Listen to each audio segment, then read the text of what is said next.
सहनाववतु सहनौ भुनक्तु सह वीर्यं करवावहै तेजस्विनावधीतमस्तु मा विद्विषावहै।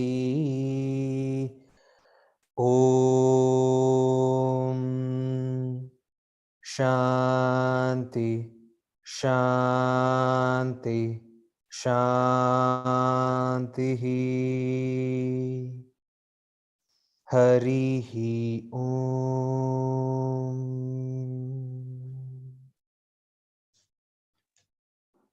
Warm welcome to everyone on the 11th day with regards to the Faculty Development Program, India's Knowledge Systems, Sources, Theories, Concepts and Practices.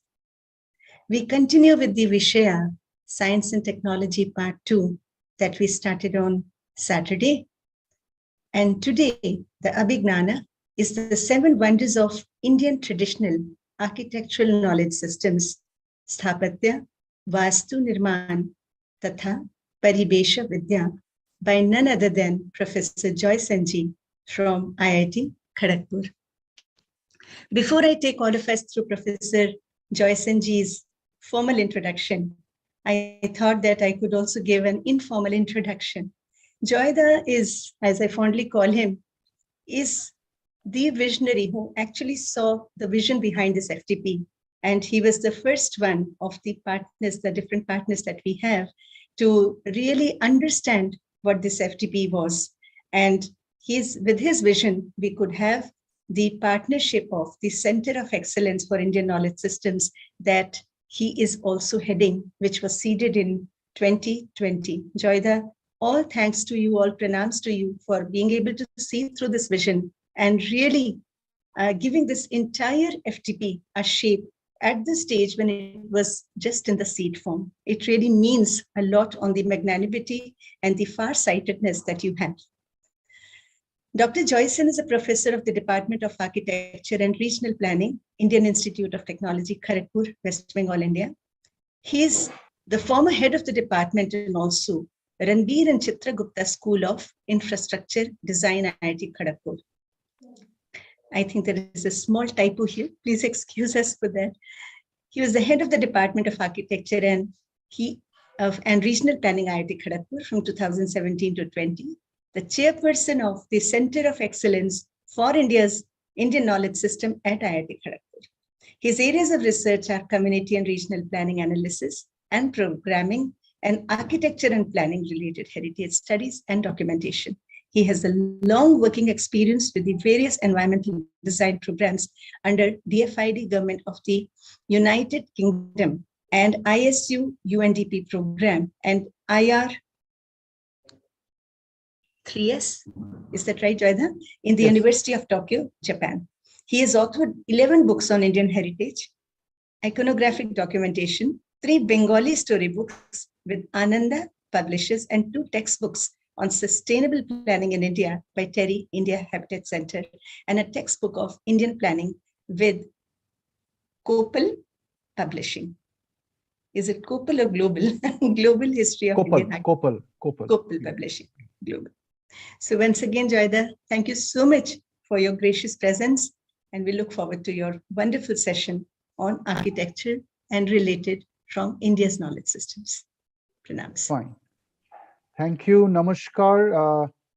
I think I'm just one of the many who has come together to make a dream come true. You know, the dream of Swami Vivekananda, the dream of Sri Aurobindo, the dream of Ramana Maharshi, the dreams of all the recent gurus, including Sri Sri Ravi Shankar Ji Maharaj, and everyone else, because all the gurus of India, they belong to one order of truth, one order of wisdom, and the revelation of the ancient wisdom, which is Bharat Varsha in the context of modern times.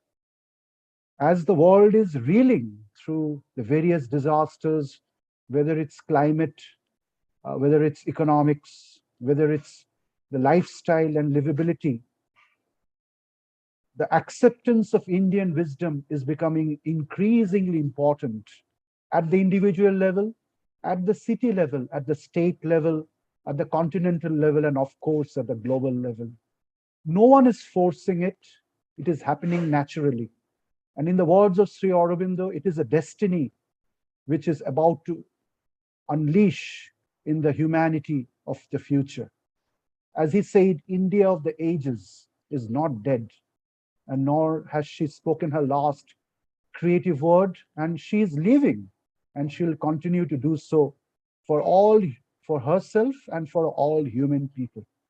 So I think this wonderful effort by all of you, of which Richa ji, our very respected and beloved Didi, and everyone else is a extremely diligent part of, is a great mission of a very large process which has already unleashed when Swami Vivekananda arrived at Chicago in 1893, when Sri Aurobindo came back from London to open up his works on the supramental, and when Sri Ramana Maharshi expounded and invited a great amount of Westerners to come and include the Indian wisdom within their heart, and other gurus like Sri Sri Paramhamsa Yogananda and all others. We have to remember that all the gurus and all the yogas, they only belong to one confederation. That is the confederation of Satchidananda Guru Sarupa. There is no separate institution. There is no separate mission by each and every discreetly. It is a holistic mission, an expression of what India is. Whether it's Ramakrishna mission, whether it's Bharat Shevashram Srangavai Swami Pranabananda, the disciple of Gambhirnathji Maharaj from the Nath Sampradaya, whether it's Shiddika Sai Baba, they all belong to that one and only mission of bringing that Bharatvarsha at the center stage. So today, I'm going to come to a very small domain, against this huge umbrella, the ambit of Indian knowledge system. When you bring them together, it becomes Vigyan, or Indian wisdom. I mean, if we know many things discreetly and separately, Sri Ramakrishna used to say, it is called Agyan. Agyan, I think this is physics, and that is chemistry, and this is geography, and that is history. And a geographer may not talk with a historian, and a chemist may not interact with a musician. That is Agyan. And then what happens? There is a stage when everybody realizes that all these different passes of knowledge, what we call reductionism, is not so good. We need that one knowledge from where everything has come. Sri Ramakrishna says, one of the living exponents of Indian spirituality, Sri Ramakrishna says, it's called Jnana. It's called Jnana. Then you reach that highest absolute truth, which is beyond this diversity. But then there is a third level. Then there's a third level when, in light of that one knowledge, which is Jnana, you know all the other diversities and the heterogeneities and the variety as that manifestation of that one and only one. That is called Vijnana. That is science. That is Vijnana. Sri Aurobindo calls that the supramental. It's there in the Isha Upanishad, and it's there in the Gita. I'll start my discourse with that great sermon which Lord Vasudeva, Sri Krishna, gave in the battlefield of Kurukshetra with the Pandavas and Kauravas standing opposition. The beauty of Indian religion is that it is just not Brahminical, it is also Kshatriya. Because most of our sage kings were also kings, they are Kshatriyas. And Gita is a sermon which is in the battlefield. And Sri Krishna says, Sarva Bhutastatmanam, Sarva Bhutani Chatmani, Ikshate Joga Juktvatma, Sarvatra Shamadarshana. I mean, he is a yogi, and a complete yogi, who sees everything in that, and that in everything here. And he who can combine the two extremes of knowledge, which is transcendental there on the other side of infinity, with what is immanent here on this side of infinity. To me, oh dear Arjuna, he is the greatest yogi. So with this background, I have the humble pleasure to introduce a small domain of Indian knowledge system, which is Indian architectural knowledge systems. And I'll just expose to you the Indian architectural knowledge system. Is my PowerPoint visible to all of you? I just wanted to confirm. Hello? Not yet, Joyda, not yet. Not yet? No. Okay, so I think what I'll do, I think I'll unshare it. I think the screen is shared. Let me see. Maybe Shri, now, yes, we start. Yes, now it is visible. Yes. Okay. So with this background, let me start a deliberation of what I think. This is my own little thing. I may be half right, I may be half wrong. The 7 wonders of Indian architectural knowledge systems, Indian architectural knowledge systems. And this is something which is very, very important for us to understand, that Indian architectural knowledge system is not something which is separate from the highest knowledge of India, which is Vijnana. So it says that the foundation of Indian architectural knowledge system is rooted in the bedrock of Indian knowledge systems. And the origin of Indian knowledge system, which belongs to the domain of architecture, which is Sthapatya Vastu Vidya. So Sthapatya is the science of installation. Vastu Vasati Isa Vashyam Idam. So it is the science of environment, all-pervading environment, which is the macrocosm. Then Sthapatya Vastu Nirman. So Nirman is the science of installation, Nirman. And then Parivesh. At the end of the day, you create the right environment. You create a Parivesh. You create an external environment which is so important that it has the strength and it has the power to inspire the individual to become a slightly better human being. So there is a reciprocity, there is a connection between the environment which is outside and the environment which is inside. So the physical environment, which is the Kshetra, the Kshetra which is outside, and the internal environment which is guided by the inner spirit, which is the Kshetragya or the Kshetragya inside. So in other words, the external environment is called the habitation, all that we see, the engineers go to IIT Kharagpur, all the aeronautical engineers, they go to T3 terminal in Delhi. All the doctors go to AIIMS in Delhi or Vellore Institute of Science in Vellore. All the geographers, they go to the Mountaineering Institute in Darjeeling and so on and so on. So these are all the habitations. But what the doctor practices in a hospital, or the aeronautical engineer, what he practices in the airport, or what anthropologist, what she practices in the field, they all converge to that single domain of human knowledge. So every habitation or kshetra has a habit behind it. So knowingly or unknowingly, it is actually the complementarity between the kshetra and the kshetragya, which is habitation and habit. So the complementarities that remain between the habitation and the habit, between the kshetra and the kshetragya, is the whole goal and onus of Indian architectural knowledge system. In modern architecture, or so-called what we call Western architecture, the predominant emphasis is only on the external environment, on human comfort, on human leisure, on human pleasure, on human recreation, on human income, livability, and money making.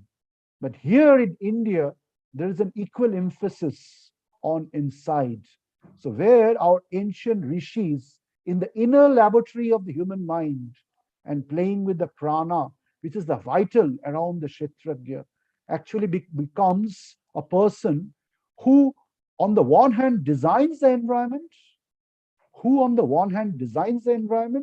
and on the other hand, he or she gets influenced by the environment. So there is a two-way dialogue between the inside and the outside, and the outside and the inside. So this is what you call complementarities. And our ancient rishis had discovered that in the inner laboratory of the human mind. So this is something which is very, very important for us to understand. This is the foundation of ancient Indian architectural knowledge system. Even the entire environment is seen as a reflection of what we see inside. I mean, if you have the external environment, but just imagine you fill up the entire planet with dogs and animals, then nothing will be interpreted in this world. The world is only interpreted against the mirror called human consciousness. So this is called the anthropic principle. And this was the dialogue between Gurudev, Rabindranath Tagore, and Sir Albert Einstein. And they argued initially, and then Einstein agreed that the Indian view is the most scientific view, what you call the anthropic principle. The entire universe is an anthropocentric universe. But Indian philosophy and Indian way of life does not stop there. It raises an anthropic principle to a philanthropic principle. That means the ordinary man with ordinary sense and experience is raised to the extraordinary human man and woman with extraordinary control over mind and the vital, manas or prana. These are the two psychic currents that we have inside our body, the yogic, the sun and the moon, the Ida and the Pingala, the foundation of yoga, the sun and the moon. The moon is the Som, which is manas, and prana is the Agni, which is the psychic vital. So Agni and Soma are the foundations of entire thing in the universe. This is there in the Prashna Upanishad, where Rishi Pippalad answers the 5 disciples. So incidentally, the entire world is composed of prana and manas. And manas is spread in the entire world as Akash, which is the highest subtle realm of the Panchabhutas. And in the reverse order, you come back to Shiti. So Shiti, Up, Tej, Manud, Bom. So Bom is Akash. And you can trace back to Shitij again, which is the material plane. So this is absolutely a thermodynamic principle, a transfer from the material level to the spiritual level in terms of heat, in terms of tapasya, in terms of Agni. So when you have a solid material, how can you transfer it to the liquid form? By latent heat, by heating it up. A solid block of gold can become a liquid tray of gold. And then if you can burn it further, it will vaporize to gold fume. It will become vapor. It will become air.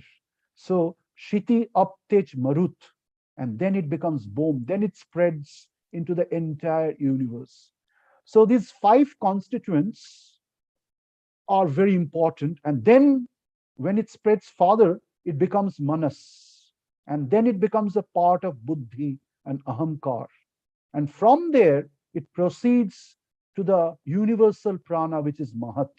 So this is the foundation of Sankhya on the one hand, which is also the foundation of Indian architectural wisdom on the other hand.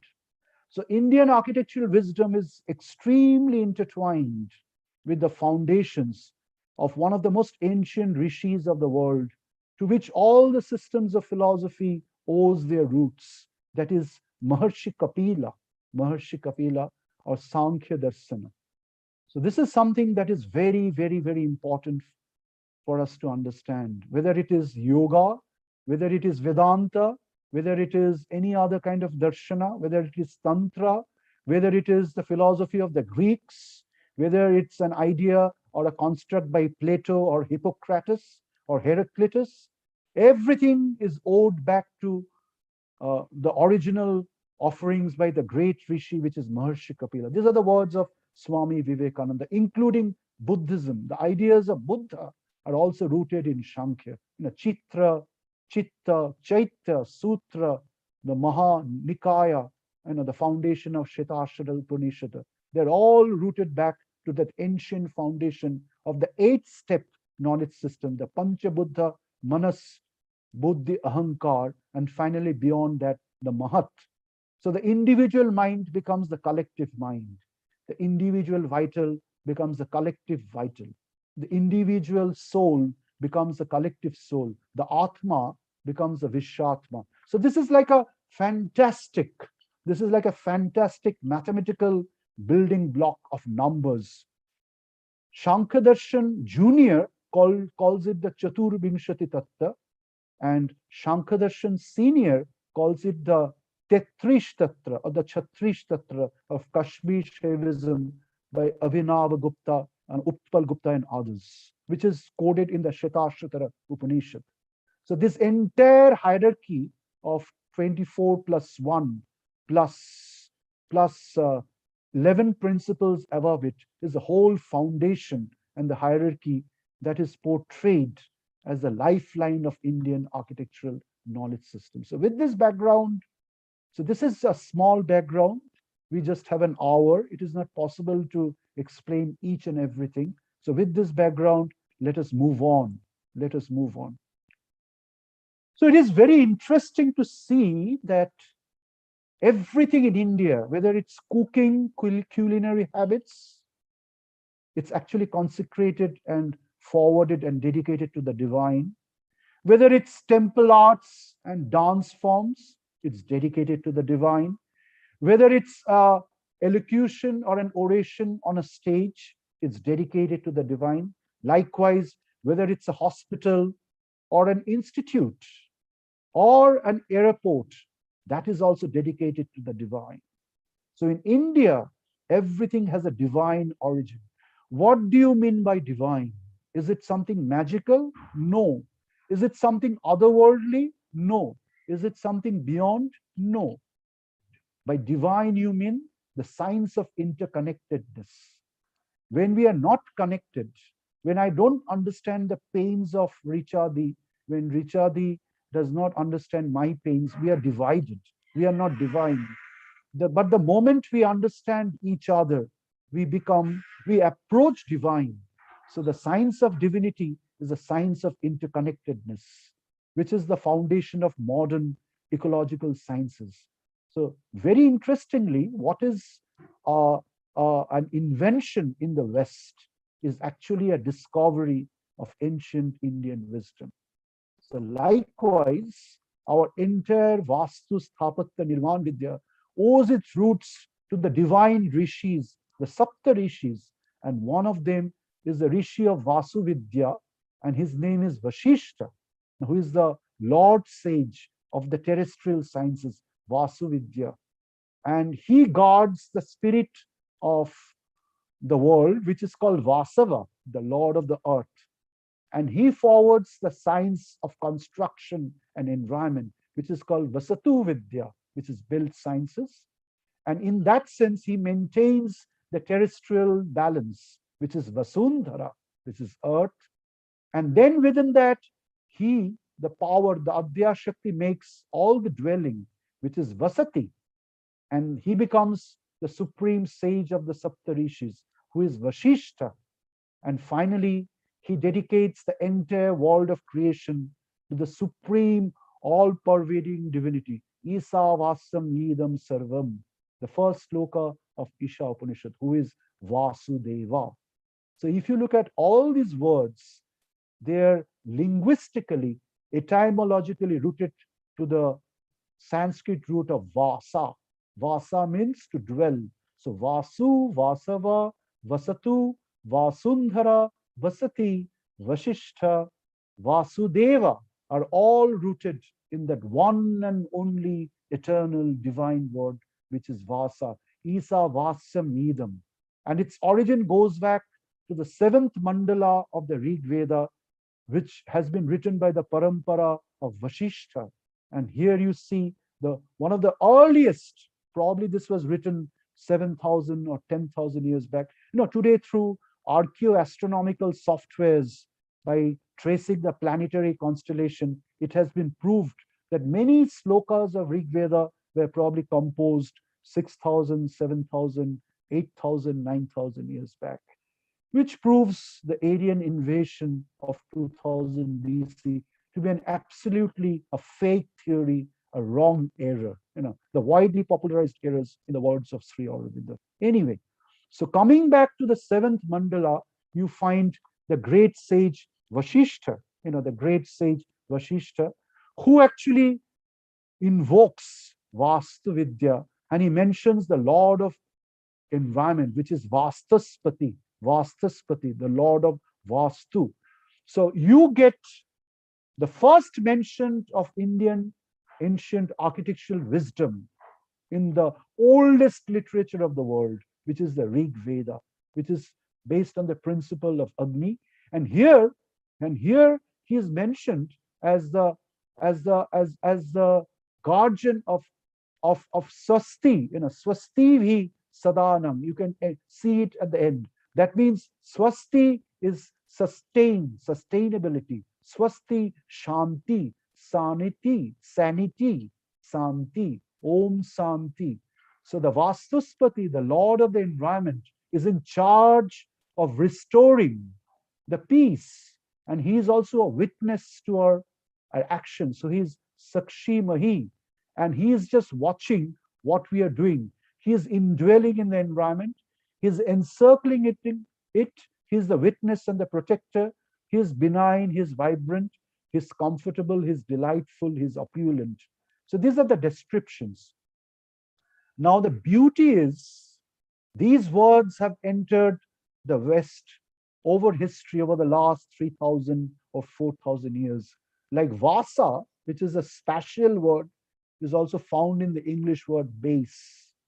Or boss, which is the center of a wheel, a charka or a sarka or a circuit, which is the boss, the nabhi, the nave of the wheel, the nave of a church, which is circular, an apsidal end, or a omnibus, which is an ancient Sanskrit word which had entered the Latin vestibule, which means a space encircled, that we use in communication or locomotive engineering, or Vesta, which is the ancient Etruscan Roman goddess of habitation and abode. It's very interesting to see that about 1,500 years prior to the birth of Christ, the ancient Romans, the Etruscans, the Turuscans from Turkey who settled in Italy, from Anatolia to Italia, they had a god who was a goddess who was also very close to the spirit of the Indian goddess Vasatu, and she was known as Vesta. So that's why today, and she used to wear a wonderful armor all around her. So today, whenever we put a winter garment, we called it a vestibule. And then the word like bust, which is a particular biological expression. So this is a part of the Indo-European language tree, which means from Sanskrita, the entire world language has evolved. So if you just pick up one word in Sanskrit, you can trace it around the world. So this is the origin of Vastu Sthapatya Vidya in the Vedas, as old as the Saptarshi Mandala, of whom one of the supreme Maharshis was Vasishtha, who incidentally was also the patron sage of the Surya Vansya and the guru of Sri Ramachandra. So the sage of Ramayana is also the sage of the Rig Veda, like Agastya, like Vamdeva, like Atri, like Bharadwaj. They all belong to the Saptarishi, the Pleiades, the Ursa Majoris. So this is absolutely fantastic. This is absolutely amazing to see that the origins of Indian architecture is as old as the origins of Indian spirituality. And the two are the same. So with this, let us move on and discover the 7 wonders of Indian architectural wisdom, through which you'll be able to feel that how great is our country.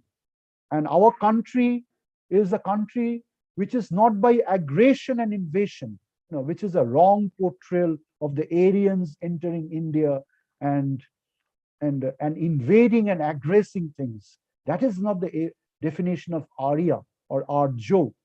but the definition of Arjo is by adaptation, is by acceptance, by assimilation, by peace, by harmony, which the German and the English historians before and after India's independence were not able to understand. So they absolutely misinterpreted the Indian scriptures and wrote the wrong books on Indian history. So today a time has come to absolutely correct right at the root of all these books that we have and the wrong notions and the wrong applications that we are doing on a day-to-day basis. And the time has started, in the words of Swami Vivekananda. It is giving a death knell to all the fanaticism and the bigotry that has engulfed the world. Today, if you look at the world, you'll see structural adjustments, and everything is exposed right now. All the wrongdoings and all the suppressions and aggressions are surfacing, and everything is getting exposed. Nobody can hide. Even the communication and the electronic era is actually helping us to rediscover our own roots on the one hand, and to establish the right order on the other hand, and get rid of the wrong order on the third hand. So this is a very, very important thing for us to understand. So the first principle of Indian architecture, one of the wonders of Indian architecture is the principle of recursion. As it is above, so it is below. Jaha athi brahmande, oi hai pinde. What is there in the macrocosm, in the vast space, in the infinite, in the Mahato Mahoriyan, is also there in the microcosm, in the Anu Anuradiyan. So the temples which are built here, right on the material ground, is a reflection of the astral sky high above on the other side of the infinity. So when you look at the temple of Kailashnath temple from Kashmir, which was built 3 times, once in Kashmir, once by the Rashtrakutas in Ellora, and once by the Pallavas, very close to Pondicherry, in the ancient Varanasi of the south, which is Kanchipuram, where the 2 sages of India, one is Agastya, and the other is Kumar Subramaniam Skanda Swami, they actually founded the civilizations of the south. They took the Aryan civilization to the south and discovered the more ancient civilization in the south, which is called Dravida, which is not anti-Aryan, but it's a more higher form of civilizations, where we know that the Sanskrit in the south is much older than the Sanskrit in the north. So when you look at the rooftop of the Kailashnath temple, you find this cosmic diagram. And the entire temple form is a reflection of the cosmic mandala, the cosmic circuit, the movement of the stars, the movement of the moon around the earth, the movement of the earth around the sun, the movement of the sun around other suns in the galaxy, and the movement of the galaxies around an invisible point, which is called the Rubapada, in the galactic space, So there is a fantastic system and a hierarchy of movements down the hierarchy. So this is about 750 AD, not that old, built by the Rashtrakutas. But very recently on the Western Ghats of Ratnagiri, the Paleolithic petroglyphs has been discovered. This is about 12,000 BC, where right on the top of a mound, a 12-spoke Dadash Aditya Surya Mandala with a soft inclination or an expression of the swastika, that means the 4-spoke wheel, has been discovered. So that means right at 12,000 BC, about 14,000 years from now, the knowledge that is discovered, or which is evident in the Rig Veda, the ideas of the Dadash Aditya of Kashyap and Aditi, the movement of the sun around the orb, and its special expressions at the 4 corners of Hemanta, Vasanta, Sita or Grisha, that means spring and autumn and summer and winter, where the 4 spokes, the movement of the Saptashi Mandala around the spoke, the idea of the swastika, was known to India about 12,000 BC, which means that the Arya Savyata is as old as 12,000 BC, if not even earlier. So this is a fantastic proof which has been made evident, and the Smithsonian scholars and the BBC scholars had worked on it last year. Right now, it is under the purview of the Deccan School of Archaeology, and there are hundreds and hundreds of evidences like this. At IIT Kharagpur, we are doing a small but very serious work on this, and with this, the evidences of the ancient Indian civilization as old as 20,000 BC with the Narmada Valley is becoming more and more and more evident. So this is a recursion of what is above Brahmand is also below, which is pinned. And the temple form becomes an expression of the circuit. So all our buildings that we do has a center and an orb around it, a periphery, the Nabhi and the Nemi. And in the Upanishads, it's called the Madhu Vidya. The rishis say, like all the spokes are centripetally converging in the center, and centrifugally they are arrayed in the periphery of the wheel. In the same way, all diversities are conjoined with the single unity, the Brahmasthana at the center, and with its heterogeneity and ramifications and the huge variety in the cosmos, in the orb, but everything is contained in that circuit. One who knows that is a Brahma Rishi, and the knowledge is the knowledge of immortality, which is Madhu, like the bees make the Madhu. And that's why the knowledge of immortality is called Madhu Vidya, Madhu Vata Ritayate. One of the sages of Saptarshi Mandala, sage Gautama, in the Rig Veda, first mandala, speaks about it again and again and again. And it continues through the Brihadaranyaka and the Chandogya Upanishad, and comes down to the times of Gandhiji, to the times of Rabindranath Tagore, and to the times of Madan Mohan Malviya ji, and the great saints of modern India today. And this is something that we have to understand. So what is above is also below. So it is the expression of which is there in the Kathopanishad, it's there in the Rig Veda, Mandala 1, 164 Sutra, and it recurs again in the Gita, where Lord Vasudeva says, Urdha Moolam, that means the root is above, and Adhashvakam, and the entire branches are coming down below. One who understands the connections between above and below as a flow is actually knowing the continuity, the sustained truth. Praharup Abhayam. Abhayam means flow. So the universe as a flow from the Brahman is as true as the Brahman. Brahma Satya Satya, Jagata Satya, Brihadaranyaka Upanishad. But if you don't know the flow, then it becomes Brahma Satya Jagat Mithya. But when you can extend it from the Brahman, Tapasa Chiyate Brahman, which is there in the Mundak Upanishad. I'm saying it again. Tapasa Chiyate Brahman. The Brahman ignites and inflates itself by virtue of tapasya, like a dicotyledonous seed, and becomes the universe itself. That is the effect. Brahman is the cause.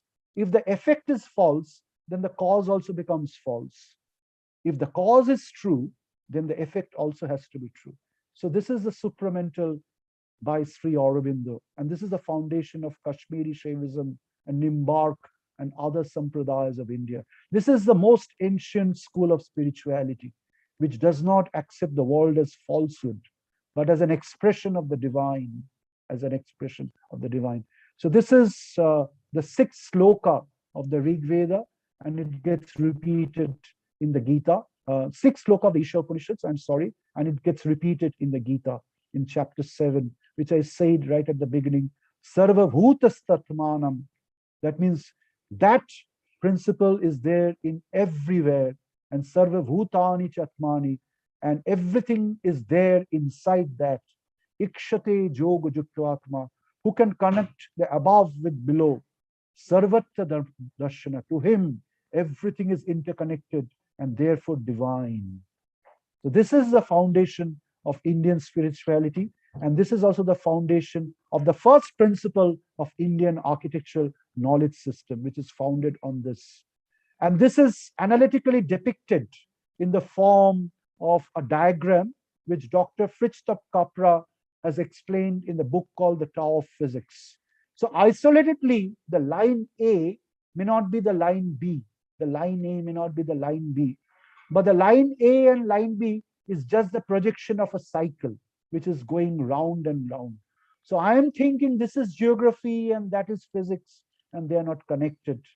But in architecture, the materials that we used is all about physics, material physics. What is its latent heat? What is its melting point? What is its viscosity? Accordingly, you use cement or you use plaster. Accordingly, use the mortar, or accordingly use the tiles. And then the other thing is geography. So accordingly, you make the house. Accordingly, you place it in a particular site. So geography and physics is very interconnected. So if A is geography, if B is called physics, then the two are cycling each other like a chakrabat parivartantati. So the linear dynamics, which is isolated, becomes non-linear, and it becomes connected. And it becomes one single shape grammar. And that is the foundation of the mandala, which we call the geometry of fluid forms. Akhanda mandala akaram, baptam yena chara acharam. So that is the foundation of the Vishwashar Tantra, the Guru Gita, So the entire orb of the universe is connected. Though we say this is something and that is something, and Rashtraam is not connected with IIT Kharagpur, and MIT is not connected with IIT Delhi, but ultimately MIT and Rashtraam and IIT Kharagpur and IIT Delhi are all working for one cause, that is the upliftment of humanity, of all human beings in the universe. So this is the dream of Sri Aurobindo: one confederation, one nation, one world, one world, one world. So what the United Nations is talking today was sung by our ancient rishis thousands and thousands of years back. Sarveva Sukham, what was sung at the beginning of this session by Raviji and others, So that is the foundation. That is the foundation. And this idea is found in the environmental cycles in terms of evaporation and condensation. And so the water that comes down from the clouds into the ocean is back into the clouds, and the clouds take that back to the mountains in the form of perennial snow. And then the snow comes back in form of the rivers. So this is the eternal cycle which is going on and on and on. Chakrabat Parivantante. So this is a discovery, this is an invention of modern Western ecological and environmental sciences, what we call life cycles. But in India, in the Rig Veda, in the Atharva Veda, in the Sama Veda, in the Jajur Veda, it was there for thousands and thousands and thousands of years. So this is, and the architectural knowledge is actually the connect between the two extreme worlds. And this was portrayed by a great scientist, philosopher of 20th century, Sir Jagadish Chandra Bose, who is actually the father of modern Indian science. And this is what he wrote: "O Ganga, where do you come from?" And Ma Ganga replied, "From the hair locks of the great god of eternal time, Mahakal. I am coming from there, and I am eternally flowing from the Himalayas to the ocean, and from the ocean back to the Himalayas as Akash Ganga." So as fluid Ganga, I'm coming from the Himalayas to Sagar Sangam, and from Sagar Sangam to the Himalayas, I'm flowing back as Akash Ganga. So that is why Ganga is also known as Akash Ganga. And incidentally, Akash Ganga is the foundation of the Milky Way, the galaxy. And the galaxy, which is a dolphin, a Shishumar, is actually the foundation of the mandala. And the mandala is actually the foundation of the Vastu Purusha Mandala. And the Vastu Purusha Mandala is actually the foundation of all that we do while designing a building or a hospital and everything. So you see, the entire science of building and environment is actually founded on this entire idea of time cycles and space cycles. Bhagirathi Utsha Shandane. So this is called the life cycle analysis. And this is depicted by this wonderful demonstration from physics, which is the cyclic pendulum. I think I need to speed up a little more. And it is actually described by the data distribution, which is called data management. And very recently, it has been described by the ascent and the descent of human mind, which is by Abraham Maslow, which is called the hierarchy of needs, where Maslow had portrayed the hierarchy of minds initially grafted by Sri Aurobindo into the external hierarchy of needs. So there is a wonderful book which correlates Maslow and Aurobindo, which is by Joseph Vrinte, If you have not read that book, anyone, kindly have a look at that book. You'll see the huge connections between modern ecological sciences and ancient Vedic wisdom, as rediscovered by Sri Aurobindo and as re-established by Abraham Maslow, Ken Wilber, and others. So that is the understanding of time cycles, hierarchy of sustainability of habits and habitations. So with this, the discussion becomes simpler. So we come to the second wonder. We come to the second wonder of Indian architectural knowledge system. The depiction of a mirror, the depiction of the mirror, which is a principle of recursion. So what is actually getting reflected in the celestial sky is also getting portrayed as design in the material plane. And these are the words of Swami Vivekananda. I'm not reading because we don't have much time. So the entire macrocosm above is actually the reflection of the microcosm below. So the future generations of tomorrow is actually the reflections of the past generation of the ancient heritage. So Om Kratu Smara, Krita Smara, that is Isha Upanishads. So please remember what was done and act accordingly in the future. So one is Purva Archik, and one is Uttara, that is future. So Purva is just not east, it is past.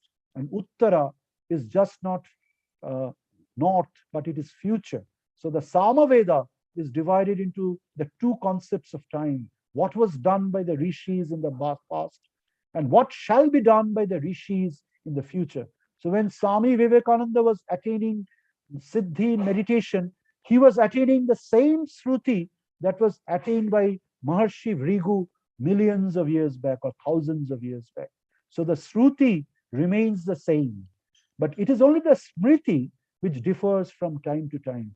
The beauty of Indian religion is that, Indian spirituality is that it is a double layer of Shruti and Smriti, and that is why it is called a Sanatana Dharma. It is not dependent on a single avatar or a single prophet or a single guru. It is dependent beyond on the Sanatana realization by all the sages, thousands and thousands of them, by all the Mahapurushas, millions and millions of them, to which a single guru or a single institution is only a subordinate. And that makes India Sanatana Dharma. That is the beauty of India.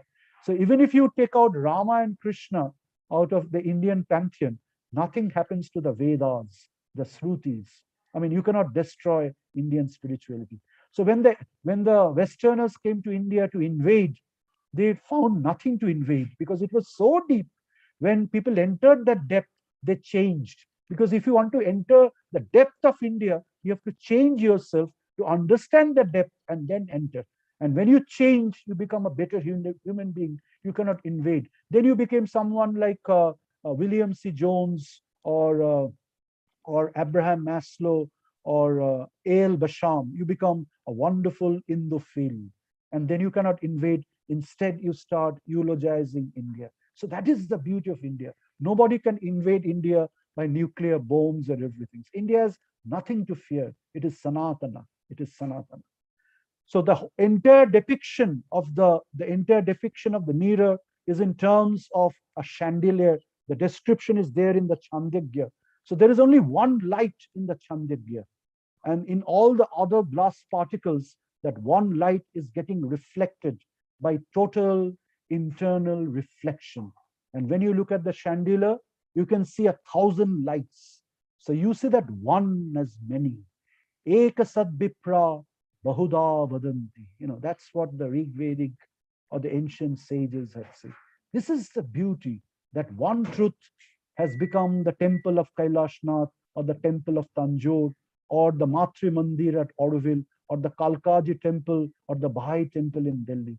Everybody in different names and forms is worshipping that one and only one. That is the architecture of India. So that is the beauty of Indian ethos. And to portray that, it's portrayed by various principles like Vajra, the double Trishula, the Kal Chakra, the Vajra Mandala, the Vastu Purusha Mandala. So these are different shape grammars and geometrical forms. I mean, I need a lot of time to explain each and every, but I am sure I'm addressing a very enlightened crowd and they're understanding what I'm trying to hint at. So with this we move on to the third principle, which is a sacred diagram of the mandala. So by this time, you must have discovered what a mandala is. So the Penguin Dictionary of Symbols, where great scholars like Moshe Eliade, Joseph Campbell, Marija Gimbutas, and others, they have discovered the mandala. And today, mandala is a part of the Western and modern literature. There are also Christian mandalas or Islamic mandalas. And this is a little book by mine, Global History of Indian Architecture, which is taught in many architectural schools today. So if anybody is interested, you can have a copy of this. And there's a fairly large description. And I've authored this book with one of my students who is an intern at National University of Singapore right now, Dr. Akshata Mohanty. And so we too authored this book. This is by Kopal. And we had spent a lot of time. So there's a huge description by Akshata and a lot of diagrams done by her. And I did the research part of it, and we authored this book. This is about 6, 7, or 8 years old, or maybe a little more than that. So these ideas of the mandala is actually depicted by the Uttarayana and the Dakshinayana. So the Uttarayana is actually the Dakshina form coming back to the Uttara, and the Dakshinayana is actually the Purvayana, which is in the form. And these two actually represents the North Indian form and the South Indian form of Indian temples. Where in the North Indian form, as you enter the temple, you reach the highest in the center. Whereas in the South Indian form, as you enter the temple, you reach the lowest level. The highest level is in the periphery. In the North Indian form, the highest level is in the center. So one is called the Arya, which is the path of fire. And one is called Drabhibhuta, which is condensation, Dravida, which is the path of Amrita, elixir, Soma. So these things are described in a book by Terry, which was authored by me more than a decade back. So there are about 5 annexures in this book. And this is a fairly popular book. I don't want to talk about my own book here, but what I want to say here is that in this book, there's a huge galaxy of annexures which describes this beautifully. So if there are 1 or 2 people in this crowd who are interested to know more about this, there's a detailed shape grammar, geometrical and mathematical depiction of these understandings of the 2 halves of the mandala, the yin and the yang, the Arya and the Dravida. So, which was totally misinterpreted by the Western historians. And that led to the pre-Aryan Dravidian India and the Aryan invasion. Absolutely wrong, absolutely erroneous, and absolutely unscientific. They were not able to understand the Agni and the Soma thermodynamic principle of the ancient Vedas. So that brings us to the fourth important idea, or the wonders of ancient Indian architectural wisdom, which is the hierarchy of the minds. So the temple form of India is actually the hierarchy of the minds, the connections which I already told you between the Bija Prakta Sanatanam, which is the seed, and the Urdha Moolam Adhashakam, which is the Sakha, which is the tree. So from the tree, from the seed of yesterday, today you are getting a mango tree. And from today's mango tree, you're having hundreds of mangoes. And from one of the mangoes of today's tree, you're having a future mango tree. And the future mango tree will give to the next 100 mangoes. But the future tree in expression is not exactly the past mango tree, but in essence, it is the same. So in Sarupata, it is the same, but in Prakasham, it is different. So this is called Ved Aved. Lord Chaitanya Mahaprabhu said, Achinta Veda Ved Bad. So on the one hand, it is one, unified. On the other hand, it is diversified. So bondage and freedom coexists in the Indian mandala. And this is something that we have to understand. And this is what Tagore was trying to explain to another wonderful Nobel laureate, Sir Albert Einstein. This was in 1930, one of the foundations of Indian knowledge systems in Germany. And Tagore, when Einstein and Tagore were conversing, and then Einstein accepted what Tagore had finally said, that the macrocosm that we see outside is nothing else but the microcosm. Now, today I am talking to you, so my internal environment is seeing all of you, and your internal environment is seeing all of us. If the internal Chaitanya, the environment, the Pinda, the Kshetragya is not there, then there is no existence of the Kshetra, which is the external environment. So the Kshetra, Kshetragya are intertwined. That's called the Kshetra Kshetragya Vibhag Yoga of Srimad Bhagavad Gita, which is the foundation of the habitation complementarities of Indian architectural knowledge wisdom. So this is something that we have to understand. And this is depicted everywhere in every Indian piece of art, nirman, installation, sculpture, building, temple form, prasadam, everywhere. Whether it's in a temple form, whether it's in a Shiva Lingam, whether it's in the form of a Dhyana, Mudra, Buddha Deva, Lord Buddha, Gandhara sculpture, whether it's in the form of an ancient circle of the two serpents, the ancient form of yoga, like the Indians, the Greeks were practiced, but then it was all lost. And whether it's an explanation of the foundation of the principles of neurophysiology, ultimately the external form is a depiction of the internal form. The external temple, the mandiram, is actually the depiction of the internal temple, which is called Manah Sthiram, the monastery. Jaha Jaha Manah Sthiram, Taha Taha Mandiram. So if the mind is not settled inside, what purpose is there to go to a mandiram outside? This is the whole doha of Indian architectural wisdom. So the external temple that you build is actually the carrier of the internal temple. I'm almost coming close to 10 o'clock. I'll quickly be over in another 5 or 6 or 7 minutes. So we come to the fifth point, which is the ascending hierarchy of needs. And this is a book that I was talking about by Joseph Rente. And this is a foundation of the Sthapathya Vastavidya, from the outer temple to the inner temple. And Swami Vivekananda says that all these resonations of logic and fighting with each other, the bundles of discussions and arguments and conferences and seminars, they're all fine. They're all good in their time. But let us try to make things simpler and bring about the golden days when every man will be the worshipper, and the reality in every man will be the only temple, the only object of worship. That is Satya Yuga, and that is coming in the 23rd, 24th, and 25th century. The world is changing.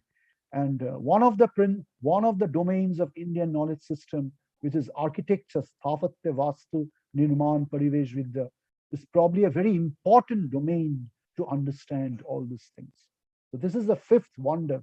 And that leads to the principle of Tapasya, Agni Shikha. So that's why the highest point of the temple is called Shikhara, which is in the center, as compared to the South Indian form, where the highest point of the temple is actually in the periphery, which is the Gopuram, because things are calming down.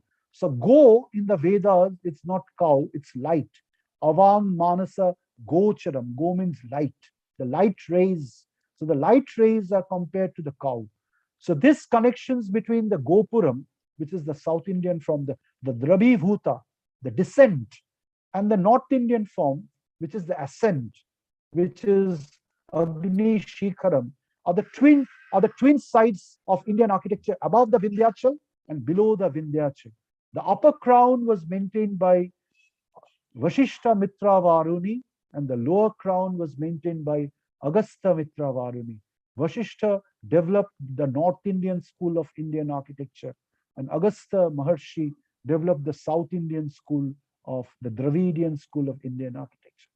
So this is actually the true history of Indian architecture, which needs to be rediscovered, not only rediscovered, but taught, not only taught, but be understood, and not only understood, but be practiced, and not only practiced, but to be meditated upon by everyone enough by us, whether in a school, inside a cave, or in an ashram, or in a temple, or under the tree, or on your bed inside your own house, because everything is a mandiram. So the whole premise of Vastu Vidya is to convert the physical plane into a mental plane, and the mental plane into a cognitive plane, and a cognitive plane finally into a cosmological all-pervasive plane. So this is the idea by Norbert Wiener of MIT in the 1930s, who understood Indian philosophy, and he rediscovered an ancient wisdom which is called cybernetics. I wish I had some extra time. I would have discussed this in much detail, but I'll request all the great scholars of today who are going to be the teachers of tomorrow, teaching Indian knowledge system, to kindly have a look at all these things. And like I struggled in the last 25 years, 30 years, I mean, I had nothing. I used to earn just a little bit of money, but I used to spend money in getting books, meeting sadhus, going to ashrams. This is about 25, 30 years back. I knew nobody. I did not know Dr. Richa Chopra. I did not know IIT Kharagpur. I only had an international degree because I did my master's abroad, but I was struggling to understand all this. I went through the entire Rig Veda. I went through the works of Sri Aurobindo. I read Norbert Wiener. I read Maslow, which was becoming famous that point of time.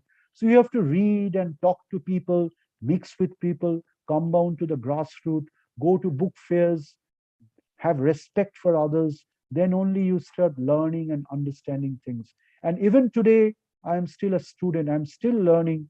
Even just 3, 4, 5 days back, I learned a new thing which I did not know a week back. And that understanding is improving my understanding of today. So I consider myself as just a senior student. There's no teacher in this world except Akhanda Satchidananda, who is the only guru who can teach. All of us are just his students. Today, I'm just sharing all these things with you just because I'm a slightly senior person, and that's it. I don't have any other right.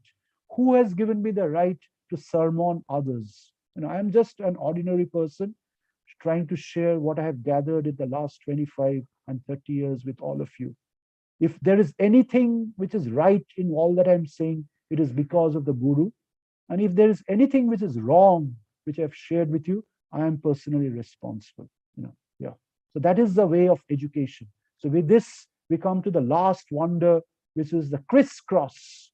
Which is the crisscross. So this is Urdha Moolam Adha Shrakam as against the Adha Moolam Urdha Shrakam. So it is based on this, the Indian temple form, the Indian temple elevation, the development of the mandala. They're all improvised. About 2,500 years back, it was argued in the school of Athens by Plato, between Plato and Aristotle, the guru and the shishya. And this entire combination of the head and the heart is depicted in our own times by one of the greatest gurus of spirituality, that is Sri Ramakrishna, who does not only belong to Ramakrishna mission, he's the guru of entire humanity. I think all the gurus of today owes in certain way to this great wonder of Indian spirituality, who was born in Dakshineshwar, who produced, he could have produced 100 Vivekanandas. One Vivekananda was enough for India's resurrection and resurgence. Yeah. So that is something which we have to understand. And in ancient Greece, this is called the balance between the Apollonian and the Dionysian, which was developed by Friedrich Nietzsche. So the knowledge of Indian architecture is actually a world knowledge. Plato said, you need the higher knowledge. Aristotle said, no, you need materialism. Then Plato said, but if you don't have a higher philosophy and a higher goal, then materialism will take us to destruction. That is exactly what is happening right now. We have the best computers and the algorithms, but people are having disease, lifestyle disease, and there is so much of corruption because there is no values and ethics. And material level is going to material development. Material development does not have a higher goal, because from the material level we have to reach the moral and the ethical level as taught by Lord Buddha. And from there, it is only from there you can move on to the spiritual level. You cannot jump from the material level to the spiritual level without the ethical and the moral values. So this is called the hierarchy of needs. And the temple form, the shikharam of the temple form, is actually a physical symbol of this evolution of the hierarchy of minds. So this is something that we have to understand, the seventh wonder of Indian architectural wisdom, which is the crossover. And this is how India's sacred space is depicted. The Char Dham at the center is at Vindu Achalam, which is Vindhyachalam, just south of Kashi. The Chatur Vedi, the four things. And this is also the foundation of the Garden of Odon, or Adonis, or Eden in the Old Testament, from where the Islam has derived the four square garden, which is called the Char Bagh. So every religion in the world, knowingly or unknowingly, has the same truth. They all belong to that same order of truth. Religions are at the second level. Spirituality is at the highest level, where it is sovereign, it is universal, and it is all humanitarian. And that is where Indian architectural wisdom takes you to. So this was portrayed in the very ancient text of Ramayana, where the Atharva Veda in the Ashwamedha is seen in the mandala as the base of the Navagraha mandala. And in Putreshti Yagya, the Atharva Veda takes the crown. It's called Atharva Shiroshi. So we have done a strong research on this, the two swastikas, clockwise and anti-clockwise. And this is a book, so if anybody is interested, you can download this. We are working on this project with the Ministry of Culture, and IIT Kharagpur is producing the first encyclopedia on the discovery of Ramayana as a book of science, as a big book of cosmic knowledge. So we are working on this. This is just a clue. This is a very, very, very important slide to understand. Ashwaveda, which is death, sacrifice, and Putreshti, which is birth and resurrection. The whole of Christianity also, about 4,000 or 5,000 years later, the death and the resurrection of Christ is also based on the same principle which is portrayed in the Ramayana. And the two swastikas of the Indus Valley civilization. I hope all of you are following what I'm trying to say, because there's so much in here. And you can see this is, so one belongs to the black school, the Krishna Jajur Veda, and the other belongs to the white school, which is the Shukla Jajur Veda. So when it comes in the south, Sringeri Mutt is coded under as Shukla Jajur Veda, and Rig Veda is Gobardhan Mutt, and Sama Veda is actually Sharada Mutt, and Atharva Veda is Badrinath, which is Joshi Mutt. Incidentally, the same module as portrayed in Ramayana was followed by Adi Shankaracharya to describe the Indian space.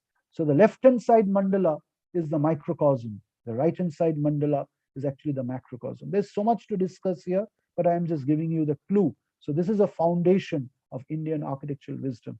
So the aim is to go and reach this level, which I've already shown you. And this aim very recently has been discovered by a lot of great minds. I'm just mentioning three groups.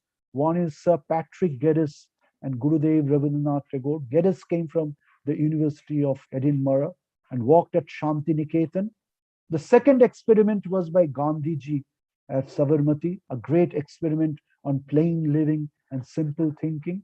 And the third experiment has been conducted by Mother Mira Alfaza, mother of Pondicherry, in the sacred township, the UNESCO-sponsored township of Auroville. And there are hundreds and hundreds of others. So this is the future of Indian architecture and global architecture, where people will live not in aggression and invasion, but with green principles as a way of life. So before you start cutting the trees and change the environment, you cut your own ego and you become a better human being. And then you won't feel like cutting the trees outside. The one changes before you change the environment outside. So the first change has to come inside. The second change has to happen outside. So Attanamakshathaya Jagadhitaya cha. Don't think about the betterment of humanity. First, heal yourself. Physicians, heal yourself. This is from Luke, the New Testament. First, you heal yourself, and then you start healing others. First, you get that level of understanding, and then you start imparting it to others. Otherwise, a blind man or a blind woman will be showing another blind man and a blind woman. And that is exactly what is happening in modern education. And that is why most of modern education is a failure. So this is the whole of the Indian ethos, which is at the doorsteps of Bharata Tirtha. So it is not by competition or the survival of the fittest, which is an old paradigm, but it is by care, it is by concern, it is by cooperation, the new game theory of cooperation, John Nash's equilibrium. You can recover the great destiny. So the journey of the Ganga from the Himalayas to the mountains, and the journey of the Ganga to the sea, and from the journey of the Ganga from the sea back to the mountains is the eternal journey of life itself, of evolution itself, and of humanity itself. And it is this journey that we have to understand. And this is actually portrayed in the Vastu Purusha Mandala, the connection between the past heritage and the modern times in the contemporary network. So all our symbols, all our things has to be understood and interpreted in this light. Otherwise, it will be just a mundane, dry recovery. It is just not intellectual, it is also intuitive, it is contemplative, it is meditative. So every student of IKES also needs to be a meditative man and woman inside, and also a teaching and an active man outside. You need both the combinations. You need the combination. If you don't have that combination, we are not fit to be an IKES person. So half of your life first has to be dedicated to meditation and contemplation. And the other half has to be dedicated to practice and the external world. And that is the Indian model of education. If that is not happening, in the words of Tagore, you will have crisis in a civilization. The inconvenient truth of Al Gore. And that is exactly where the world is right now. And that is why there's so much of need of the 7 wonders of Indian ancient knowledge wisdom. In Indian ancient knowledge wisdom. So with this, I take a withdrawal from these little presentations. So these are the 2 books where many things are there. If some of you are very interested, you can refer to this book. One is by TERI, the Energy Research Institute of India, and other is by Kopal of New Delhi. And so these 2 books contain all the things I've already said, and there are some more books which are coming in the future very soon. I'll let you know. Thank you so much. I hope you liked it a little. Namaskar, thank you. And thanks to Rashtram, the whole fraternity of Indian knowledge systems, and the great initiative, which is a Mahayagya, which is happening for a few weeks right now. And I pray to Almighty Adda Shakti Mahamaya Mataji that more and more things happen only with her blessings.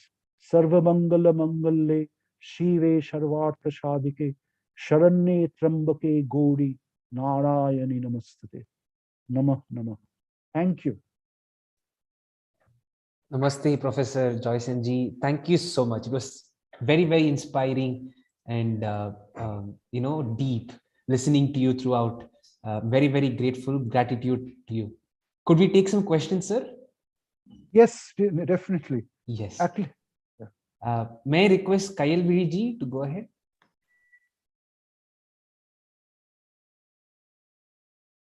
Ma'am, please unmute yourself.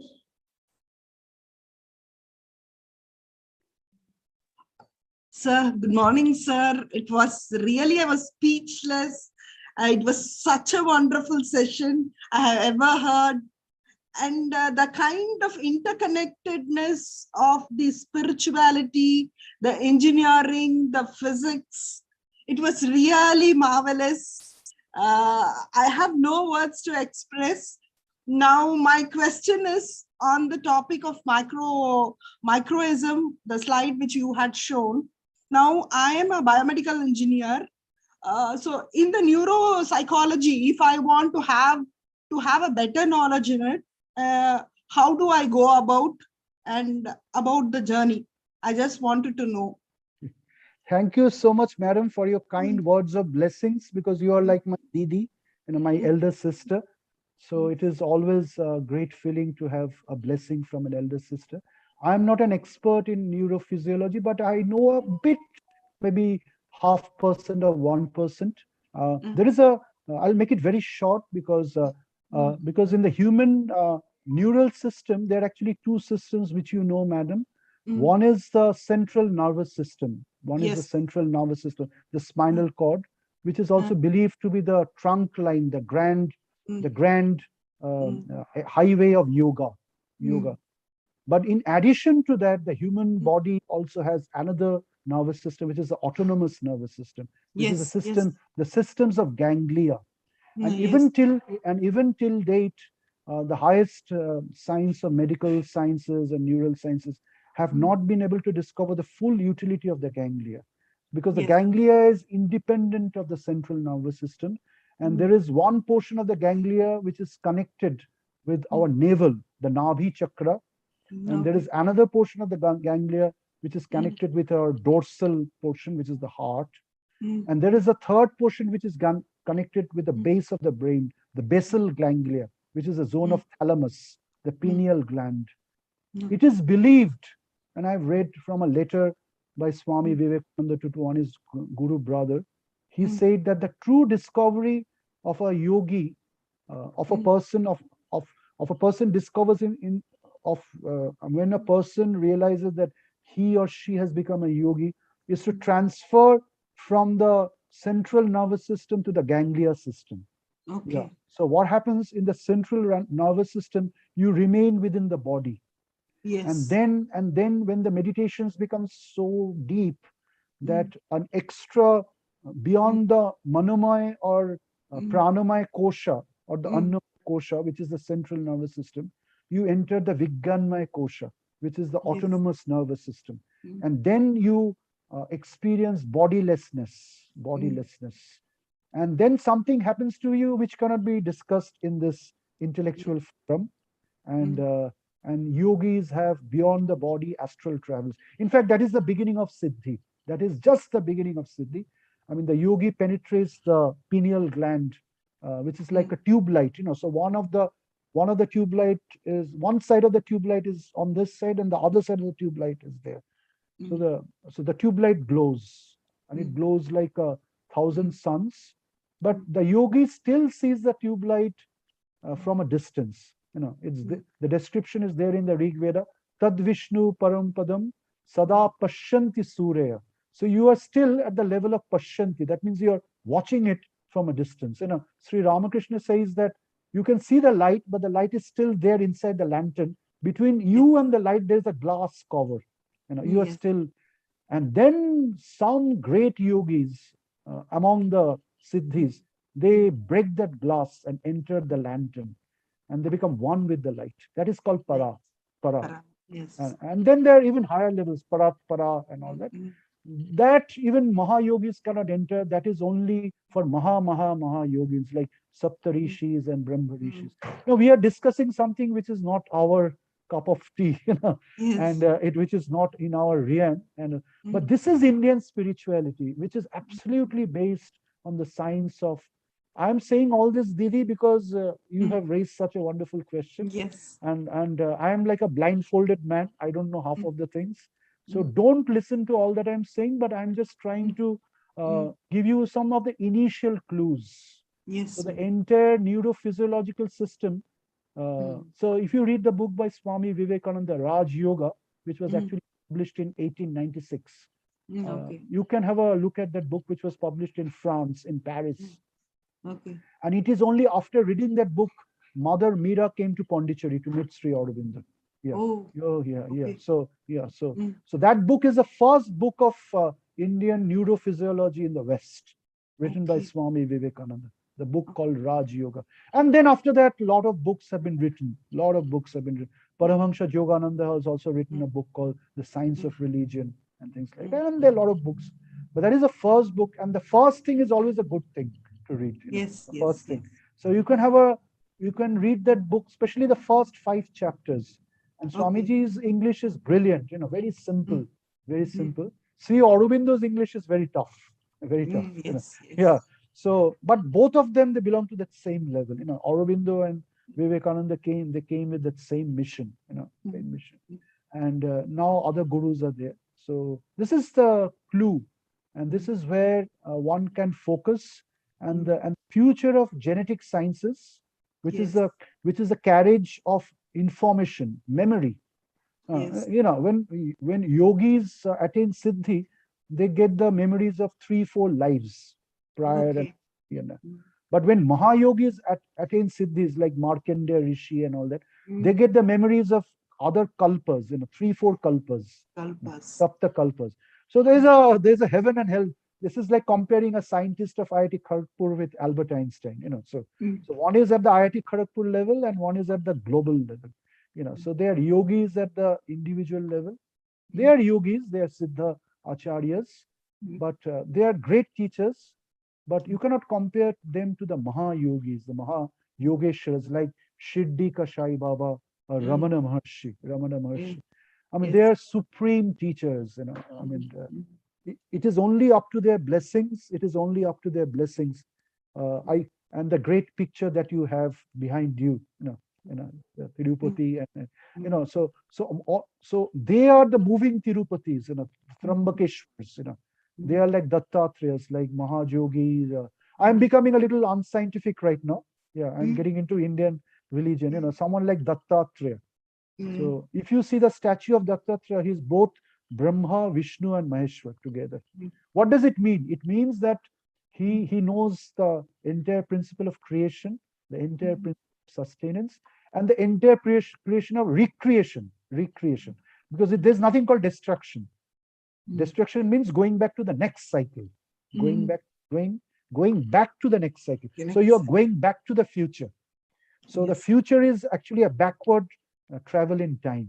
So this is called the idea of Mahakala. So today the beauty is, madam, quantum physics is actually discovering all these things. Robert Penrose, from Arduin, Schrodinger, Heisenberg, and all that, which I did not discuss today because I'm not an expert in that. So today, quantum physics is slowly the back. The Schrodinger's cat is dead and Schrodinger's cat is alive, which means the yogi is both dead and alive. That means his first death is beyond body. So if you are beyond body, you're dead. If you are beyond body, it means you're dead. But actually, you're alive. You're alive in the Chaitanya Sarupa. So that is resurrection. So you come back to the body. So this is the mystery of Mahayoga, death and resurrection. So in the New Testament, Jesus Christ is actually one of the sages of India, perhaps, who had actually gone to the West to start Christianity. That is a different story. I don't want to get into that. So in the Gospel of Christ, you discover Kashmiri Shaivism, the ancient principle, and which is also there in Maharashtra, Veer Shaiva Vasaveswara, and Gandev, and Shirdika Sai Baba. They all taught that same lineage. So everything is interconnected. All gurus are speaking in the same language, but in different expressions. And somehow we think that this guru is slightly different from our. That is what we think. Yes. But the gurus at their level, they're all one. They all are Akhanda Satchidananda Sarupa. There is no difference between Swami Vivekananda and Shirdika Sai Baba. There's no difference between Sri Aurobindo and Jesus Christ. Because once you have that level, there's no difference. And if there is no difference, how can you kill or destroy another person? Because if you hate a person of another religion, you're actually hating yourself, your own religion. That is the beauty. That is the beauty of existence. And that is what. So you need 2 principles: Shraddha, respect, and Saburi, patience. In the words of Sai Baba. So Shraddha and Saburi are the 2 foundations of Indian spirituality. Thank you. Thank you, sir. Thank you, sir. Profound. Thank you so much, Professor Joyson-ji. Could we take just one more question? Yeah, one more question. We have 5 minutes. Yes. Yeah. So this question is in the chat box asked by Dr. Sheetal ji. She's asking, could you please help me with some references to understand the design and architecture of libraries as per Indian knowledge system? Yes. Actually, the libraries, I'll make it very short, but I keep on speaking for 15 minutes. I say that's my problem. Library is actually the foundation of knowledge. You know, Nalanda had library, the Indus Valley Citadel had library, Alexandria had a library. The word library comes from the word libra, which means balance. And balance between the left-hand side of knowledge and the right side of knowledge. It is from the word libra comes the word liberation, which means mukti. So library is the place where a scholar should go and get salvation or mukti. So the design of the library has to be as per the principles of liberation. So how do you achieve liberations? So you can have a library in 7 levels. I mean, you can have only one floor, but maybe 35 feet, and you can create different levels. You know? So you may have a material plane, then you have a moral plane, then you have a spiritual plane, then you have a supramental. That is one way of designing the library. The other thing between the library is that the library should also have a calm individual space where you have individual sadhya and anudhyan. The library should also have seminar rooms where you have collective. So one is anudhyan, the other is mahat mahodhyan. So the library should be balanced between individual space designs and collective space design. Third, the library should be a combinations of physical designs and terrestrial designs, green designs. It should not be just within a building. It should be also outside a building, like Tagore's Shantiniketan. So these are some of the design principles of library as per Indian knowledge system. And the library should have a Brahmasthanam, an internal courtyard where the sunlight enters in between. And there is nothing there except for the sun, because the Surya Mandala is the Brahmasthanam, the Nabhi, the nave. In the east we call it Nabhi, in the west we call it nave, Nave. They come, and James Cameron, when he made that movie Avatar, he also called that tribe the Nabhi tribe, because James Cameron is also an Indophile. Some of his friends are like Robert Thurman and Jack Cornfields and others. So he made that entire movie based on Indian spiritual principles. So in that, they have also shown the library, the library of the Nabhi tribe, which is under a tree, which is there in Savarmati or Shantiniketan or so that is how you design a library. Kalpa Briksha, Kalpa Mala, Kalpayati Vigyanam Shastram, so like millions and millions of leaves in a tree, Chandangsi Pannani, that's Purushottam Yoga, the first sloka, Uddhamulam Adashakam. So if you know the leaves of each and every tree, then you are a Vedavit. So that means the greening principle of the tree is the root of the foundation of knowledge. So that is the foundation of a library. That is the foundation of library. So there is no end to this. So these are the principles of how you design a library. Thank you. Wonderful, wonderful. Thank you so much, Professor Joyson-ji. I should say that listening to you was extremely elevating. And now I think I share the same feelings with all the other faculty members here. We are very, very grateful to you for having us here, for having you here with us today. Thank you so much for joining us. May God bless us, Almighty Mother, bless all of us. Thank you. Thank you so much. Yeah, thank you. All right. Namaste. So the next session will be at 11 a.m. We have 30 minutes, a short break. The next session will be on artificial intelligence, space, genetics by Dr. Chaitanya Giriji. You all can take a break now. We will meet soon. Thank you.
Namaskaram, namaskaram.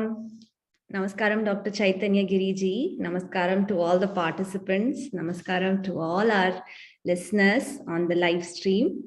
As we enter day 11 of the FTP. Today's Vishaya is India's knowledge systems with respect to science and technology. We are having a continuation from yesterday. Dr. Chaitanya Giriji will be taking us through the much sought after topic on artificial intelligence. Namaskaram, sir. We are very blessed and privileged to have you with us. I'll just take this opportunity to introduce you. Dr. Chaitanya Giriji is a fellow for space and ocean studies at Gateway House, Indian Council for Global Relations at Mumbai.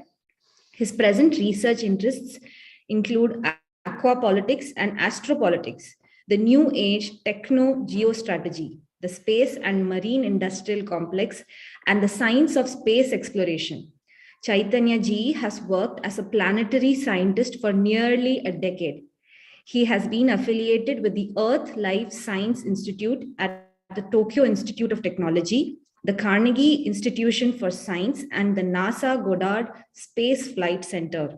He was a doctoral fellow at the Max Planck Institute for Solar System Research in Germany and the University of Nice in France. Dr. Chaitanya ji was a scientific crew member of the European Space Agency's Rosetta mission to Comet 67P Churyumov-Gerasimenko. Really sorry if I've got the pronunciation wrong. He's a recipient of the 2014 Dieter Rampelcher Prize of the Max Planck Society Germany and the 2016 to 2018 ELSI Origins Network Fellowship by the John Templeton Foundations in the United States. Thank you so much, sir, for coming and taking this beautiful session. We've received a lot of interest, and we have about 40 participants from various higher educational institutions who are professors and assistant professors. And we're all very excited for your session. So without further ado, handing it over to you, sir. Thank you. Thank you, Rashram School for Public Leadership. Thank you, Professor Chopra. Thank you, Raghav, Namrata, for that warm introduction.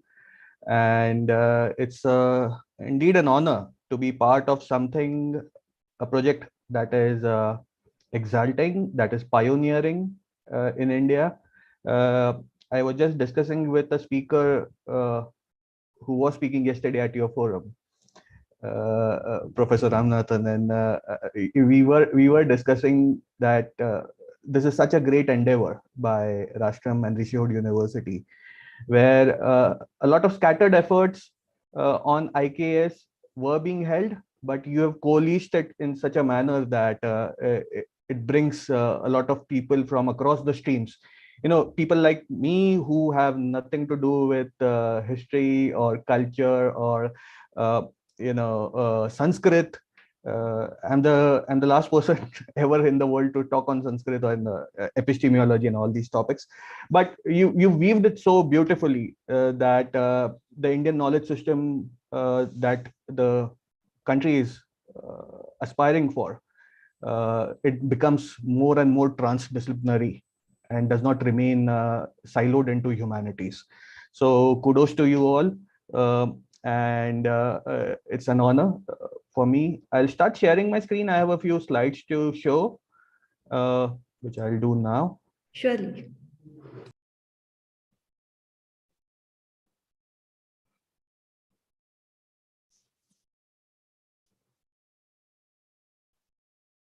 Yeah.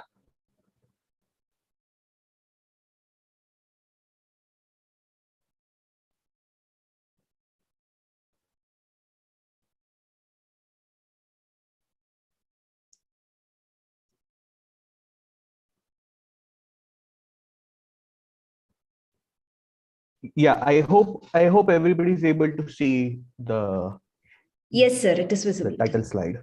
Yes, sir. Okay, thank you, Namrata. So as the topic suggests, we are discussing something that is considered too futuristic: artificial intelligence, space, genetics. And in the context of Indian knowledge system, we have to now try to connect the past with the present, as well as the present with the future. And in this, our understanding, a civilizational understanding of these cutting edge topics becomes extremely necessary. And my talk is exactly on that aspect, where we'll discuss why AI, space, and genetics need to be assessed and evaluated from an Indian perspective through what we know and call as Bharatiya Darshan.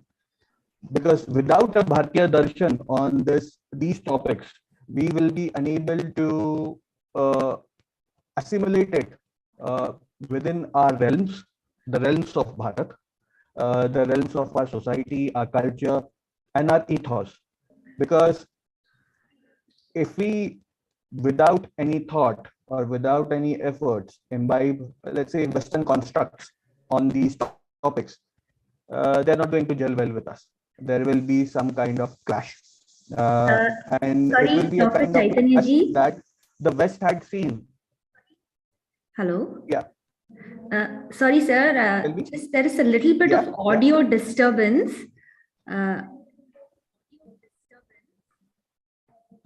Let me adjust it.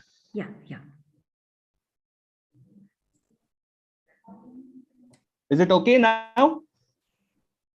Yes, sir. It's much better. Yes, yes. Thank you. Much better? Yeah. Okay. Thank you. So when I was invited to speak on a topic, we hadn't decided on artificial intelligence, genetics, or space. I was wondering, what should I speak on exactly? Because the basic tenet of Indian knowledge system has been geared towards picking up the riches that we have from our ancient text, our culture, our civilizational heritage, and bring it to the current context, or to the contemporary context. I had a challenge because I, as a professional, do not study history in a sense, but it becomes very important to understand that the contemporary word used in the Indian knowledge systems text, which was put up by AICTE, became sort of a launch pad for me. So I started, deconstructing and understanding where should I fit into this IKS project of Rashtra School, and I found that, look, when we look at the ancient riches of Indian knowledge, we are looking for, or we are hunting for, strategic depth. We are wanting to consolidate our narrative in a way that the sciences, or the archaeological studies, or the heritage, or let's say the notions that were brought to us, especially the Aryan invasion theory, are completely eliminated, but through sound scientific evidences. The problem is, in India and in many other parts of the world, knowledge hasn't been secured, or it hasn't been conserved in a way it should have been. So we find all over the world, in respective histories, many a times during wars or during battles, most of the libraries were ravaged. The places of education are the first targets. And in India's context, our places of education and our places of dharma and karma have all been at the same place. So if the libraries were ravaged, or the universities in India, Bharat, were ravaged, you find that we had lost a lot of volumes and volumes of education and history and historical evidences.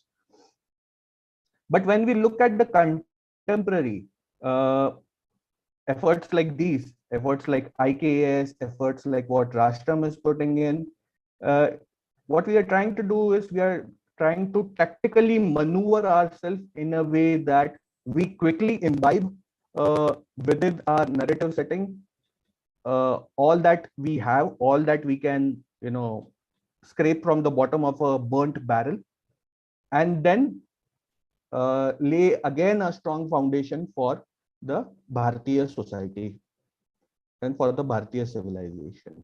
And that's why connecting the contemporary to the future is very important. So my thesis in this case is howsoever vociferously we look at the past, we should also be looking at the contemporary dynamics of the world, and we should also start preparing for the future. And it can be a bright future, it can be a bleak future, it can be anything. But we should start thinking of future in a transdisciplinary manner.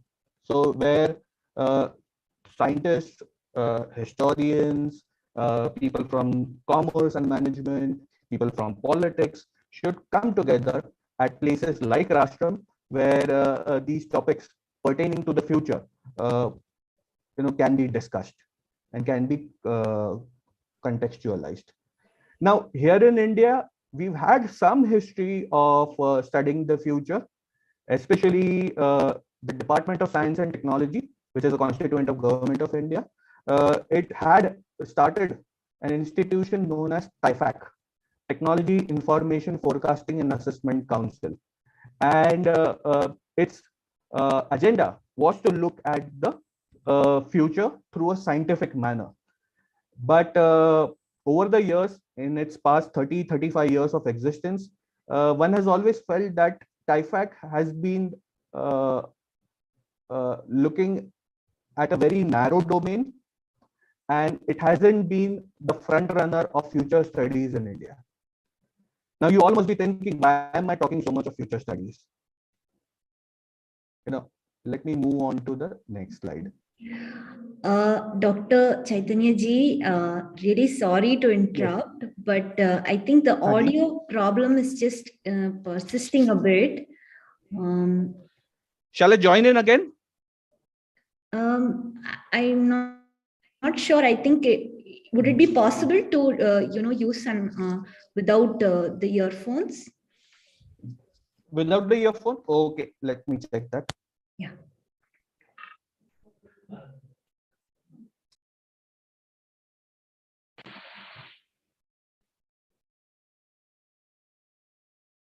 Namrata ji, is it better? Yes, it's much better now. Yes, much better. Thank you so much, and really sorry. No, not at all, not at all. I'm seeing some Zoom windows opening up on my screen. So just give me a second before I troubleshoot, because I am not able to see my own slides now. Some technical glitch from the Zoom end. Okay, sure.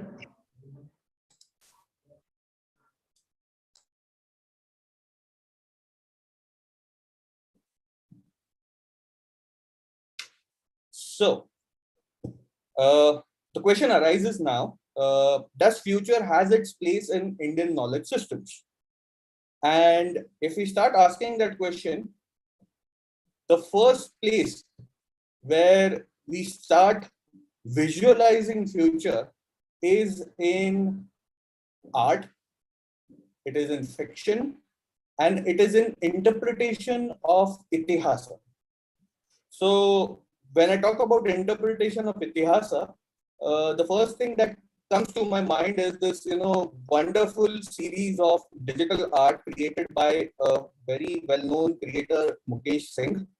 And he imagined the Mahabharata to happen in the future and not in the past. So he brought in a lot of elements which we usually relate with the future, but he connected that to the Mahabharata, which for us has happened in the past. So like, for instance, in this case, you would find that the armor that Yudhishthir is wearing here is quite futuristic in its design. Although we do not have any references of what what was war during the war, or what sort of the gadgets or weapons were used, but there is some conjecture based on whatever literature we have now. But in this case, he's shown spaceships, he's shown aircrafts taking position on the battlefield, and you find that the battlefield is full of gadgetry and all the gimmicks which are related to the future. But this is artistic liberty. And there hasn't been great instances where we've analyzed the future. But that's not the case in the West. So for instance, since the Second World War, or since the beginning of the Second World War, Western industry, Western military, and Western political spheres, including the educational spheres, have been thinking of future studies. And they all began from the point of view of management thinking. That was when that was an outcome of the Industrial Revolution, which they mastered, and we were slow to catch up with because of colonization. And eventually, after the Second World War, it entered into the realms of systems thinking, then futurology. You had a lot of fiction coming out after the Second World War. All these domains were taken up by militaries and businesses and industries. That eventually led to some domains which were looking at exact stuff, on exactness in this line of thinking, and then there were some who were looking at the inexactness. So how do I distinguish between that? So let's say the talk of, in the Western context, the talk of oracle, the mention of oracle is seen as an inexact reference to future scene or prediction. Whereas control of information, mapping of trends, mapping of a hype cycle, which is so much used in today's marketing, today's industry, today's product design, that has become a more of an exact science. So the fiction becomes inexact, or in the Western context, mythology becomes inexact, or even history becomes inexact unless and until you have evidences, or strong evidences. But whereas on the exact side, you have domains like systems thinking, management thinking, dialectic thinking, strategic management. They've all come up in the past 60, 70 years only. So this is how future studies have evolved since we got independence. And there have been attempts in India to imbibe these domains at the governmental level, but things haven't progressed that seriously. We've only picked up all the exact thinking domains like management and systems, but we have not given enough efforts on prediction thinking. And that has happened because many of the scientists or many of the thinkers have deemed prediction thinking as something which is unscientific. Dr. But Chaitanya. there is a logic to it. If it is not scientific, that doesn't mean that. Dr. Chaitanya, this is Richa this side. Can you hear me? Chaitanya, this is Richa this side. Can you hear me? Yes, I can hear you. I'm sorry to intervene in between, but there is a disturbance in the sound. And can we just maybe have you log in Zoom once again? Okay, I'll log in once again. Just sure. Please log out and log in, because otherwise the audio throughout. That's the thing. Sure. Worry is only that. I'm sorry for this interruption, but we are just trying to. I'll come again. See if we could have a better voice version for all of us who are watching on live and in the classroom. We will just see if this audio can be made better.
Srihari Namrita, as soon as Chaitanya ji has joined, please Yeah, let I'm us. here.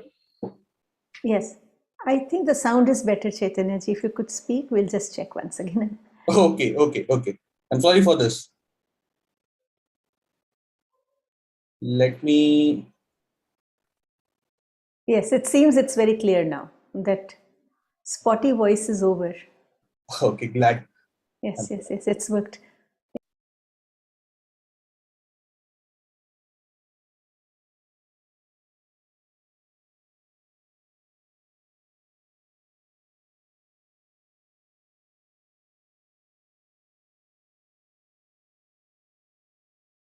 So let me share the screen. It's a bit slow right now.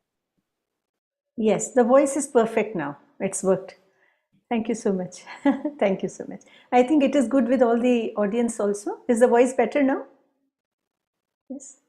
Short-term pain, but long-term gain. Thank you. Thank you so much.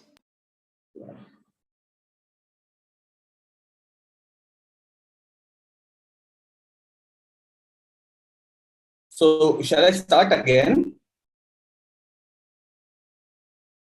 Or just let me know from where should I start. Was this clear?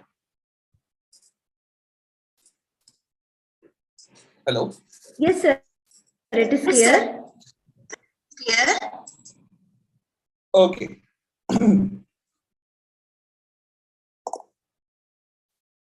So as I was saying, the history of future studies is not very old in the modern context.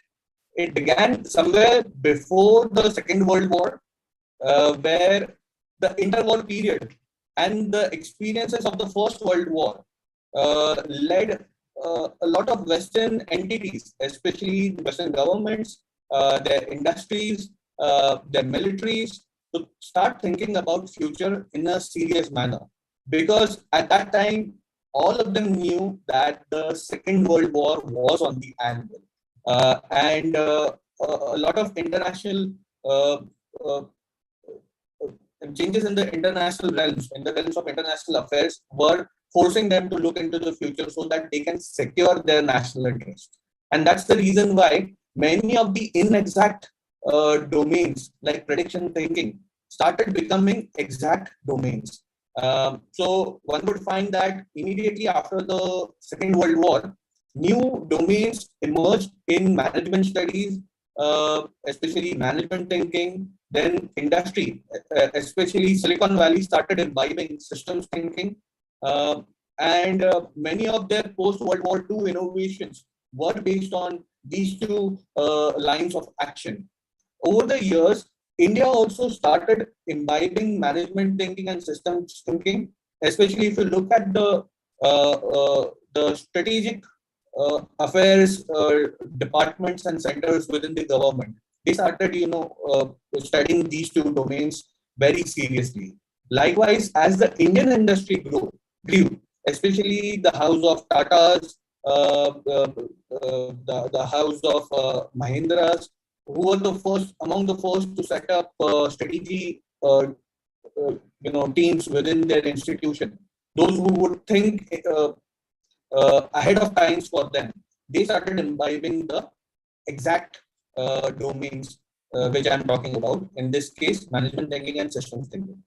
But then somehow it became a notion that prediction thinking, which is the mother lode of all of this, is a non-scientific study area and it should not be dealt with. But that's not the case. In the past few years, especially when the World Economic Forum announced that we are now entering into the fourth industrial revolution, or better known as Industry 4.0, we started again, we are revisiting prediction thinking in the anticipation that some of the technologies that will be innovated in the coming years and decades will take some cues from the inexactness that lies in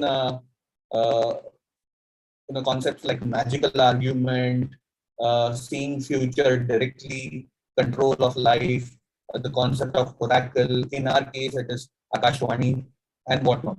But how do we put it? How do we make it more realistic? Because many of these ideas are too fantastical to be true in real life. So, for instance, this is a study done by a gentleman known as Ulf Pilkan. He was a team member in the Siemens strategy team.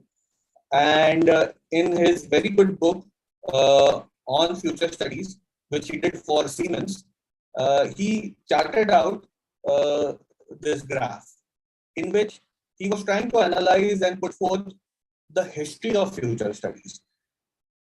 And in his mind, or in the Western construct that he grew in, he started it all with the Oracle of Delphi, where the Oracle at Delphi was prognosticating, soothsaying for King Aegeus, who was the founder of the city of Athens in the Greek culture. So for them, Oracle and his prophecy becomes the starting point of future studies. Then it goes on to the Middle Ages, when during the Renaissance, multidisciplinary personalities, polymaths like Michelangelo, Francis Bacon started discussing natural sciences in a very eclectic manner, as we call it today. Then, as we entered the Industrial Revolution, Jules Verne started writing the first science fictions for the Western culture. So this is all about the Western culture. Then, after the Second World War, as I just mentioned, the militaries were interested in forecasting because they had come up with weapons of mass destruction for the very first time in human history. So the name of Herman Kahn, who happens to be the founder of the Hudson Institute in Washington, he came up with this military forecasting aspect. Then we all have heard of Club of Rome. They started doing this group of really influential people from around the world, or from around the Western world to be precise. They started doing something known as calculation of the future, and so on and so forth. As times progressed, we went ahead, and this area of study matured tremendously. Today we call it foresight analysis, and it is used by nearly all entities in the Western civilization. But if future studies was to originate in India, we wouldn't have Oracle of Delphi as our reference point. We would have, as the image on the right shows, it's a painting by Raja Ravivarma, and you see that's Kansa. You see the Akashvani and Devi Yogmaya coming out of the womb, and she re-announcing the fate of Kansa, and you can see the terrified look on his face. So again, what happened during the birth of Sri Krishna, or just before the birth of Sri Krishna, was known as Akashvani. And in our literature, this might be one of the many references of prognostication for future telling, future reading. And we have a sound understanding of how exact that future telling is. Because in the context of Mahabharata, in the context of Charitra of Sri Krishna, you would find that the prophecy was true. It turned out to be true. Kansa was killed by Sri Krishna eventually, and he lived in that fear. So future studies in Indian context or in the Bharatiya context is very old, but somehow in the middle times, especially after getting ravaged by marauders, we sort of lost out on this study area, because we felt that future studies is a rumination of leisure time, of peace time. And if you look at India's history in the past 1,000 years, we didn't have long periods of peace time anywhere within our vast expanses. At any given point in time, we were always fighting with some alien entity. And but that should not be the reason hereafter, because if we are wanting to become the third or the second largest economy on the planet, we should be doing all that a strong economy or a strong civilization should do. And future studies is therefore very important. I had a small stint of studying future studies in one of my papers that I wrote for Gateway House. And in this graph, you will find that I was trying to show how inventions and innovations happened during peacetime, and as peacetime dwindled, many of these innovations were imbibed as dual-use technologies. So let's say during the First World War, or the years slightly before the First World War, from 1880 to 1910 or so, the Western world was seeing tremendous advances in Bessemer steel production. Factories, the first factories on the planet came up during this period on a massive scale. They were mass producing. Steam engine came into the fore quite vividly. By that time, India was also well connected with railways. Powered ship travel became a possibility, and many of these technologies that I mentioned, the four of them, they all went into the gadgetry that was part of the First World War. Then, as we come out of the First World War, there was innovation on nuclear fission. There was innovation on the first fertilizers. The first fertilizer in this case was urea. The first antibiotics, penicillin, came before the Second World War. Commercial automobiles came in. Long-range air travel, intercontinental air travel began around that time. And all of these were consequential to the Second World War. At the end of the Second World War, when Hiroshima and Nagasaki happened, one would find that without long-range air travel, the two bombs wouldn't have been dropped. So it was the innovation before the Second World War that led to the war. Likewise, after the Second World War, we saw the rise of semiconductors, Silicon Valley came up around that time. The use of plastics increased manifold. Computers came in a big way. Recombinant DNA technology came in after 1958. And all of this went into the Cold War between US and Russia, and Cold War, which even today continues between them. And then the United States, especially the Anglo-Saxon world, has opened up another front of Cold War, which is with China. Now, there hasn't been a war of as cataclysm as the Second World War, but we've come out of the First Cold War with US pitting against Russia, and US's focus now is more towards China. And during this period, we see that the world is also entering the fourth industrial age, Industry 4.0. We see massive digitization. Just yesterday, Anand Mahindra tweeted about the number of digital transactions that have been happening in India. And India is staggeringly ahead of everyone, including China. So massive digitization is something that we are seeing. We are seeing decline of fossil fuel. There is a great furor. There is a great emphasis on use of decarbonized transportation systems. Cyber and physical systems are coming together in a very big way. Genetic modification, CRISPR, is again something that is not understood by most of us, including me. But it is something that is worrisome. And it is believed that all these technologies will be used in the next war. It could be an extension of the Cold War. It could be a second Cold War between US and China, or it could lead to the Third World War. I'm not conjecturing what will happen, but the reality is most of these technologies will go into the direction of becoming weapons or facilitators of weapons. And once we go beyond that, after 2040 or so, we'll find that nuclear fusion, which has been impossible until now, will become possible. Humans will interface with robots. There will be incessant situational awareness. uh, due to surveillance, camera surveillance, due to surveillance from satellites and whatnot, and long duration space habitation will be possible.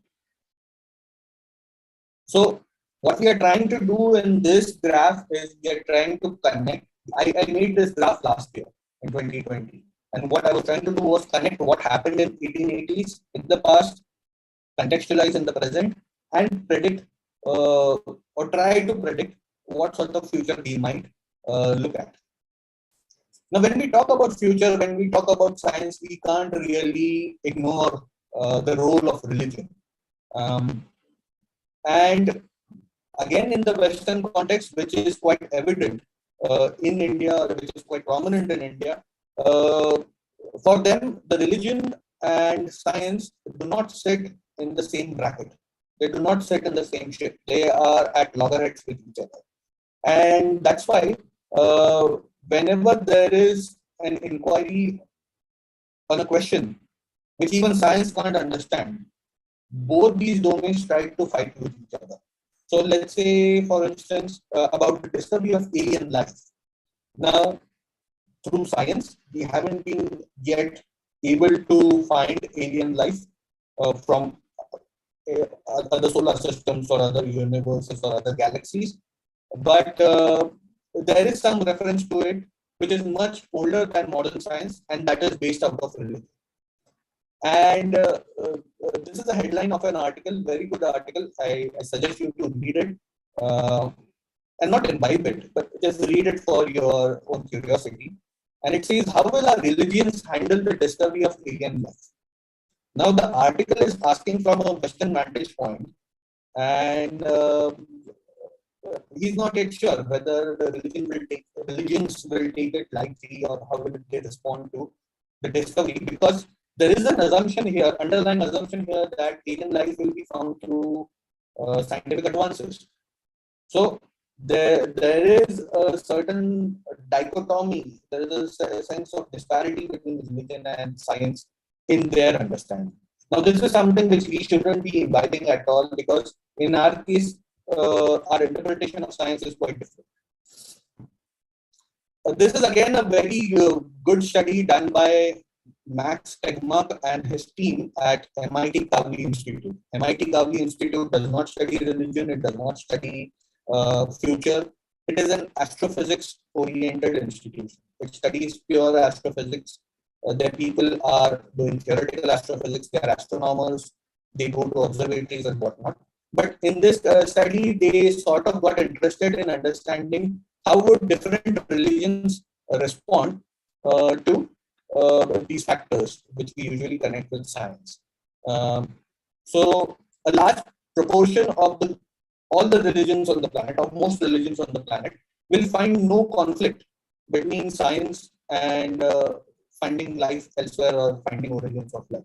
But then there are certain sects, let's say within Christianity, especially Lutheran Christians, Presbyterians, the most being Baptists, Adventists, Jehovah's Witnesses, Pentecostals, and all those.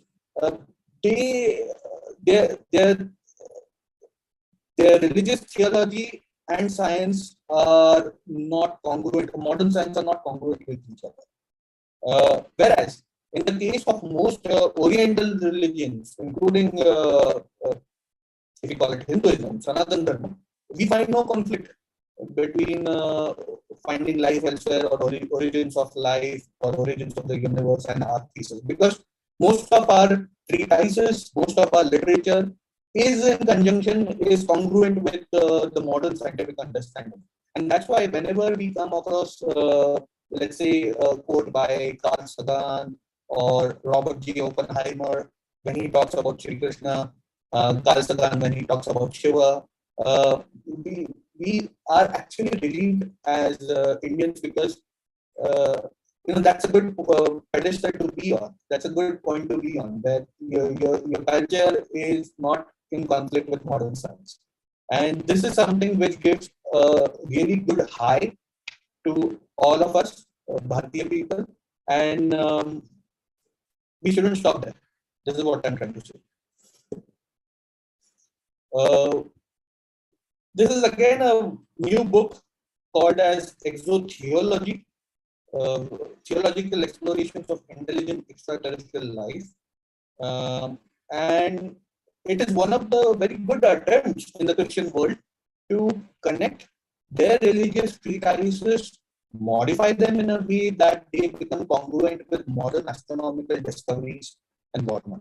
And it is again one of the good attempts within them to connect religion and science. But as we saw in the previous graph, not all of them are finding that congruence, and this is of concern. But those who are finding congruence, they are writing such literature, and it's a very good attempt to come out of the cycles of ignorance and accept the realities of modern times. So, I mean, you find there is a testimonial written by somebody from the Vatican Observatory. Vatican has been, maintaining an observatory, an astronomical observatory for a very long time.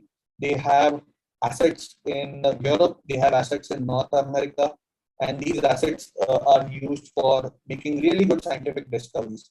And they also put in a lot of money from their side to fund science. In our case, we haven't thought of any temples or any temple trusts to support scientific discoveries of the modern kind yet. We do go into a lot of philosophical inquiries, but funding of science from temples should be something that we should aim for in our civilization's attempt to get the government out of temple trusts. I'm going away from the core topic, but yeah, this is the role of Vatican Observatory in the publication of this book. They've given a strong testimony to it. Then on the right-hand side is a very interesting book which was reviewed by our friend Arvindan Neelakandan in Swarajya, Islam, Science Fiction and Extraterrestrial Life, the Culture of Astrobiology in the Muslim World. Now in this book, not written by a Muslim person, but a European, Jorge, whose name is written on the top.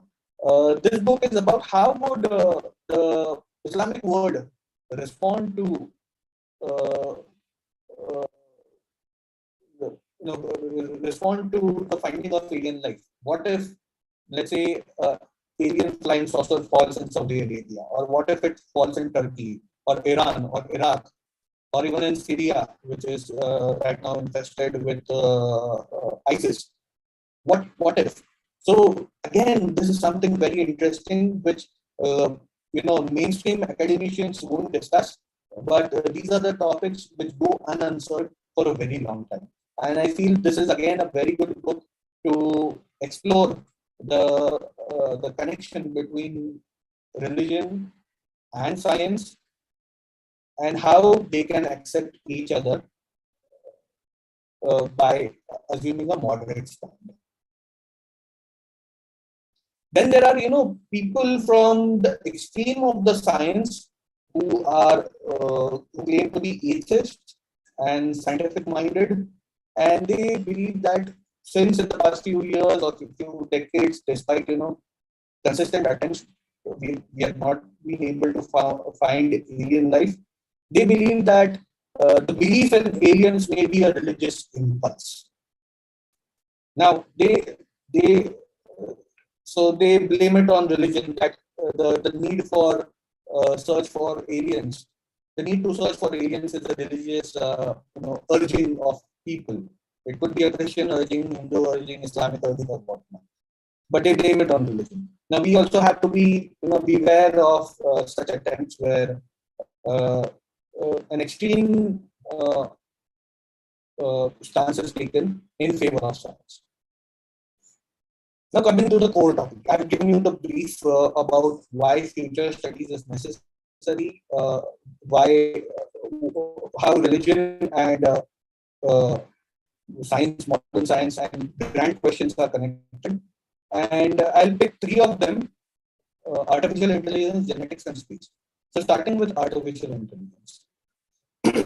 Whenever we think of artificial intelligence, the exact technical word used is cyber physical systems, where the cyber world, the virtual world, is getting connected with the real world.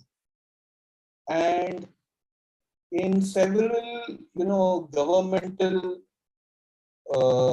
reports, intergovernmental reports, reports coming out of think tanks, reports coming out in popular media, they all show this image on the right hand side, where there is a hand of the robotic world, of the artificial world, and then there is the hand of the real world.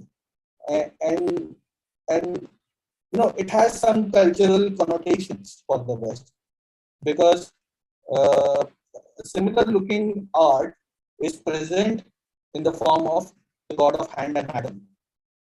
So when the West starts to interpret AI, when it starts to form ethics, ethos, etiquettes, regulations for AI, their thought process will come from references that are deeply embedded in a Western mind, in the Western psyche. So, it is but natural that the artist who's drawn this diagram, this new diagram on AI, has taken a reference from the god of hand painting. And this is where the issue is. Every culture, every civilization on this planet should be able to have its own interpretations of cutting edge technologies. And we do have an interpretation. Even in the Bhagavad Gita, Lord Krishna, in his sayings to Arjun, says that the working senses are superior to the inanimate matter, in this case, the artificial matter. The mind is higher than the senses. Intelligence is still higher than the mind, and the soul is higher than the intelligence. So we have certain understanding of what intelligence is, how intelligence should be interpreted, and why the soul, which is currently an unanalyzed aspect of human understanding, is higher than intelligence. Why did Lord Krishna say that? The soul is higher than intelligence. And that's why, as we study AI, inquiries on Hindu understanding of AI must also begin. And that's why in my topic, I've used the word AI. Now, coming to space, again, I've given you examples of how the Vatican City supports scientific pursuits in astronomy, and they have been relentless in bridging the scientific world and their religious worlds. So the cover of the book that I show on the right hand side is God of the Big Bang. How modern science affirms the creator. Now, this is one of the extreme, attempts to put the creator before the Big Bang, before the singularity, and say that God existed before the singularity point. It's a good attempt. I am not going to argue on that, because of the many shades of attempts to bridge science and religion. This is one of it. Then there is a more restrained effort on the left-hand side, understanding scientific theories of origins, cosmology, geology, and biology in Christian perspective. Now, as the title suggests, it is coming from a Christian perspective, and there should be attempts to not let this perspective be the only perspective, because in a democratic setting, you need to have multiple perspectives. And when I say democratic setting, I'm not talking about the Indian sovereign territory, but I'm talking about the world democracy. That we need to have multiple perspectives on cosmology, geology, biology, scientific understanding of origins, and all these, grand questions that plague all of us, irrespective of religions or irrespective of our affiliations. Now, we also do have a good understanding of Big Bang, if we can say that. But in the Nasadiya Sukta of Rigved, it is said that that one out of which all the creations came may hold the reins or not. So the Nasadiya Sukta takes a it takes a middle ground, and it says that we don't know. So it is confident enough to say that we don't know. Perceiving from all about that one alone knows the beginning or maybe not in knowing. So somebody in the beginning may be knowing what's happening or not knowing. We don't know. So that's a very rational way of looking at things. And it ends with Veda Yadi Vedevi. No one knows, no one knows, no one knows. So nobody knew what happened before the Big Bang. But then the science is trying to say something. And apart from science, then there are there is Christian understanding. In the coming years, there might be a Muslim Islamic understanding of Big Bang. And in all this, we should also be able to start interpreting and setting up narratives from a Bharatiya vantage point. Coming to the last, genetics. This is a nice picture taken from the Creation Museum, which is in Kentucky, USA. Nice museum, really great artwork, really great, figurines and figures of dinosaurs. This is a dinosaur known as the Utahraptor. It's just like the Velociraptor that you saw in Jurassic Park and all those movies. And what's interesting in this picture is the card, the poster which is just kept beside it. So starting with man's word. So science is a man's word. And it says that the Utahraptor lived in the early Cretaceous about 125 million years ago. And it evolved through millions of years of change. They don't call it evolution, they call it change at the Creation Museum. It's a very creationist way of deducing and describing science. Whereas on the right-hand side, it says that Utahraptor lived in the pre-flood world. So for the creationist, it starts with the flood. And they time the flood about 4,300 years ago.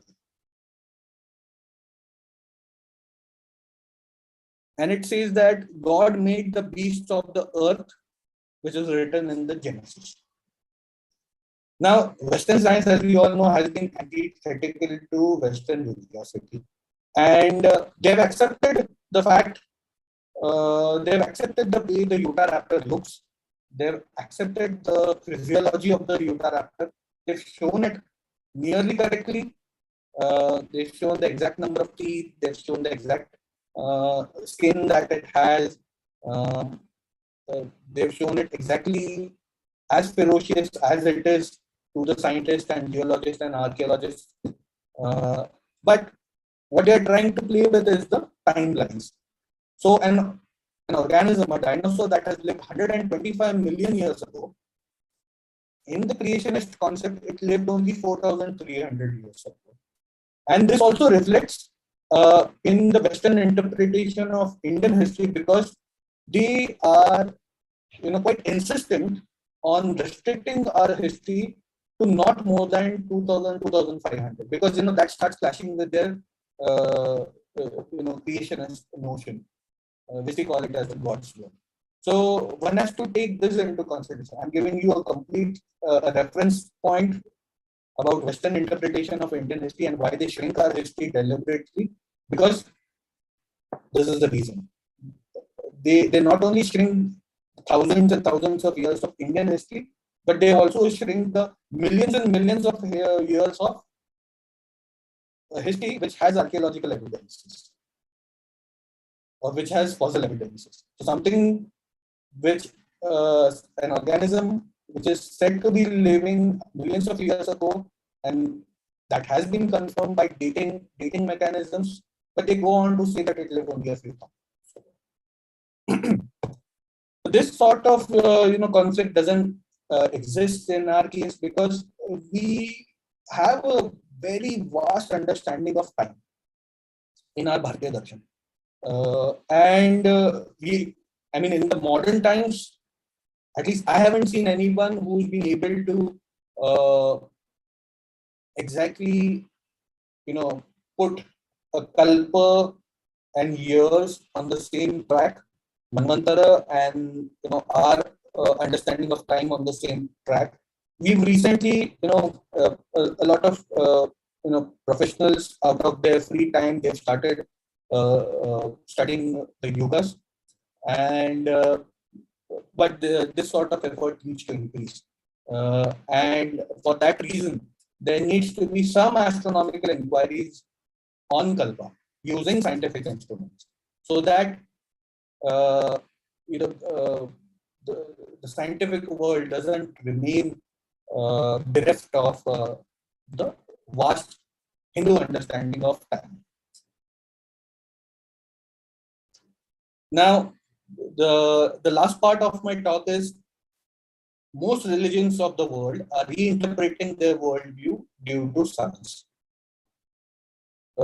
It can be the Buddhist world, it can be the Christian world, it can be the Hindu world, and nearly all of them are reinterpreting the religion, because most of their ideas which have been put down in text, they believe a lot in text, and these texts are finding themselves limited when it comes to rationalizing modern science. And in this case, you've seen a nice artwork done where an astronaut is shown with the pose of Lord Buddha. An astronomer here, an astronaut here is shown. He's trying to symbolize the last walk of Jesus Christ, and we haven't put an astronaut in such contextual paintings ever, but people are now forced to put science in their religious connotations. Again, the Islamic world is also not far behind. Some of the stable economies in the Islamic world, let's say Indonesia, Malaysia, UAE in the recent past, Jordan, who had the liberty of doing some, modern education.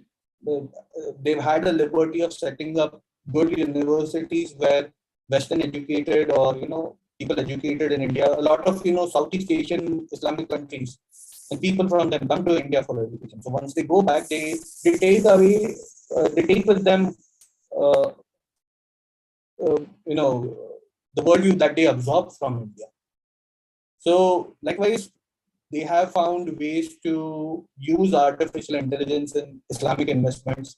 They are now, conceptualizing how to develop a robot Islamic advisor, how to do algorithmic trading with Islamic, ethics and morals, and how to pick up a stock and whatnot. So it's seeping in. In the past few years, you've seen that United Arab Emirates have made tremendous strides in space exploration. So early this year, the first ever space probe from an Arab world, from an Arab country, went to Mars. Although it went with really good support from the Japanese and Americans, but it's a momentous feat for the Arab world because they are now able to do all that, which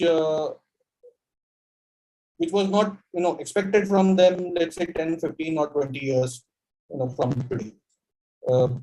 They've done it at a very rapid pace, and many of these capabilities are known only to countries like India.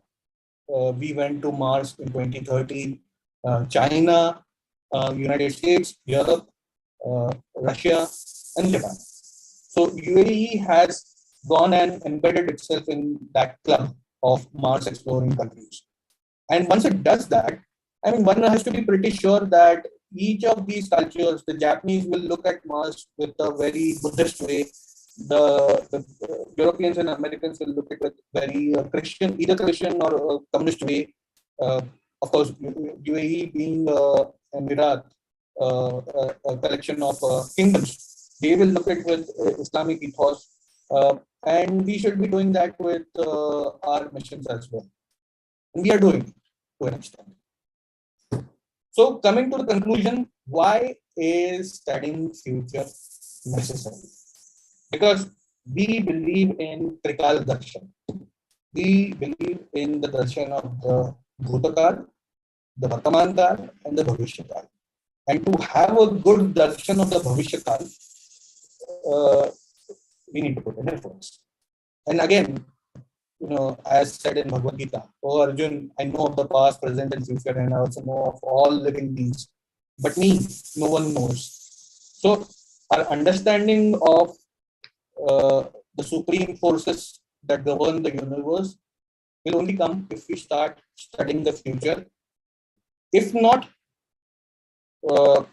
as vociferously as we study the present or we study the past, but at least give like 10 to 20% of all the resources that you put in to studying the future, because it will go a long way. And I show you an image of Nataraja, which was offered by Department of Atomic Energy of Government of India to CERN, the nuclear research laboratory in Switzerland.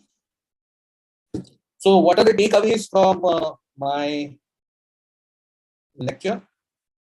Number one, humanity is undergoing a massive catharsis due to fast pace of innovation. And that catharsis is seen in climate change, that catharsis is seen in the impact of religion, the impact of science on religion and whatnot. Major religions of the world, including the SBNRs and the atheists, atheism is also a reason, as mentioned by Mike Dobbins. They're all attempting to absorb modern science in their respective worldviews. And today, very few communities and tribes in the world are disconnected from modern science. There could be tribes like the Jarawas from the Andamans who have not yet come in contact with the modern life. So they are disconnected. And then there are certain tribes who have deliberately kept themselves away, like the Amish people of North America. So they stayed away from modern science. But the rest of the world is all connected to modern science. The Bharatiya Darshan has readily absorbed modern science. I mean, since the times of Swami Vivekananda and his trip to Chicago. But a sustained effort to analyze the absorption and dissemination is necessary. We need sustained efforts, and IKS is one of it. The efforts are crucial because Bharatiya populace would not want to live under alien interpretations. So my talk was all talking about alien interpretations which are not native to India. And if we start imbibing these interpretations, they won't merge well with the social, cultural, economical, ecological, and scientific fabric of Bharat. That's why a native interpretation is extremely necessary. And it is extremely necessary for civilizational Atmanirbharta. It's not just restricted to manufacturing, or it's not just restricted to indigenous production.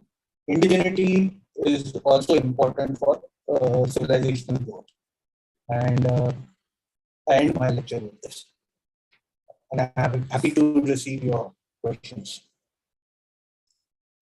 Thank you so much, Dr. Chaitanya ji. Thank you so much, Dr. Chaitanya ji. I think it was a very enriching session. Thank you so much. I think it was a very enriching session. Thank okay, you so if we much. take some questions. Okay, if we take some questions. Yeah, sure.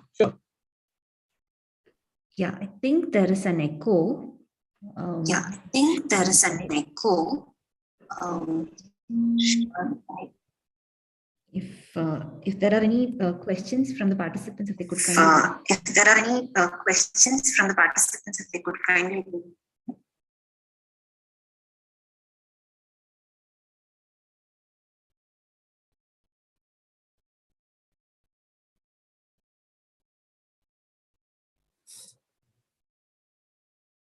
I see there are 2 pointers in the chat.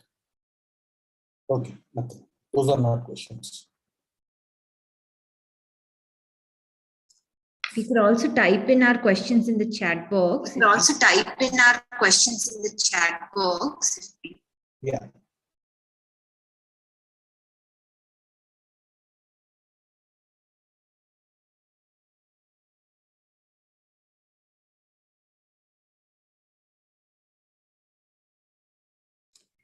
Yes, Dr. Rajatji, please go ahead. Yes, Dr. Rajat, please go ahead.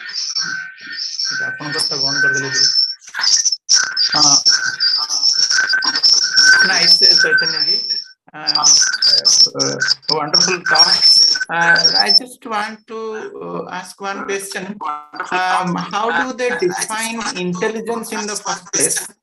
Because artificial we understand, but how do they define intelligence as far as the structure and the function are concerned? As far as the structure and the function are concerned. So they, as in, we are talking of several cohorts in this case, several groups. So if we talk about the scientific community, which does not affiliate itself with any religion, it has some understanding of intelligence. It comes from the domain of psychology. It comes from the domain of physiology, and then it comes from the domain of medical statistics, where we start measuring the intelligence quotient. And then there is interpretation of intelligence from the point of view of computation, in terms of how many computations can a certain entity, a biological entity or a mechanical entity, how many calculations can it do within a certain period of time. So this is how the scientists look at it. Now, when it comes to religious understanding of intelligence, it is not coherent, but it varies from societies to societies. So societies within a certain religion will look at intelligence or concept of intelligence in a very different way. Many of these understandings are shaped by the environment in which these societies live in. So, for instance, a society living in a desert region will interpret intelligence completely differently than a society living in a evergreen forest or in a mountainous region. So, when it comes to religion, there might be a few instances where certain texts are talking about it, but the notion of intelligence comes along with the wider interpretation of the word. So, for instance, there are interpretations of intelligence in Bhagavad Gita, but then the aim of Bhagavad Gita, when it was delivered, was not to explain intelligence to Arjuna. Okay, but it was the notion was part of a greater worldview that Sri Krishna was trying to invite into Arjuna and take the decision, take the form. So, as far as religions go, they have only recently began to interpret intelligence, like in the case of Islamic finance example that I just showed you. But it is not comprehensive. It is very limited to certain. So they might interpret it for certain applications, if I may put it. So in this case of the Islamic banking example, the banking is an application. They are wanting to interpret it in a way that the Islamic ethos are put in while banking, and all the algorithms are developed in a way that basically it's computational intelligence. It's basically it's computational intelligence. The other aspect means creativity, for example, that's not there.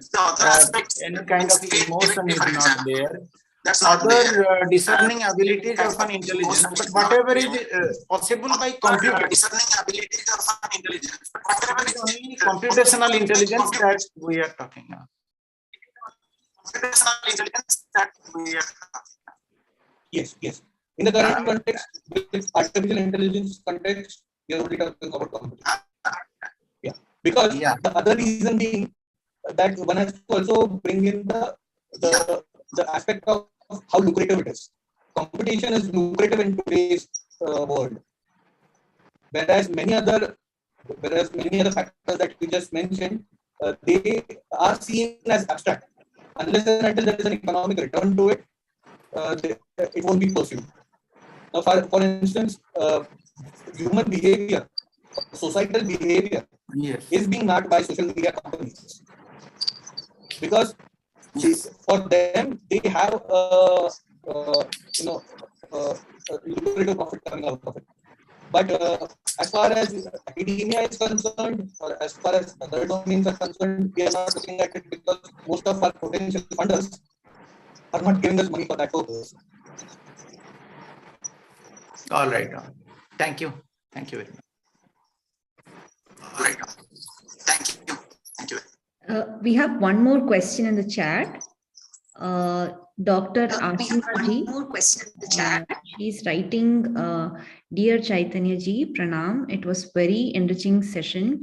It is basically the consciousness which works as an intelligence, experience, stimulus, and response.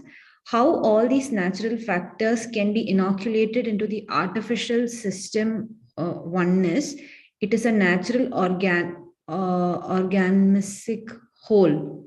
So I think Ashima ji is expressing her wonderment for this session. Ashima ji, would you like to add if you have any specific question? Sorry, you are on mute, Ashima ji. This is my question, Madam Namrata ji. This is my question, that this fundamentally this consciousness which is in the organism, that only works as the intelligence, experience, stimulus, response, whatever feelings, everything. And how all these natural factors can be inoculated into the artificial system unless it is a natural organismic whole. Yeah. Am I audible? Yeah. So I understood your question. Yes. Thank you, ma'am. Thank you.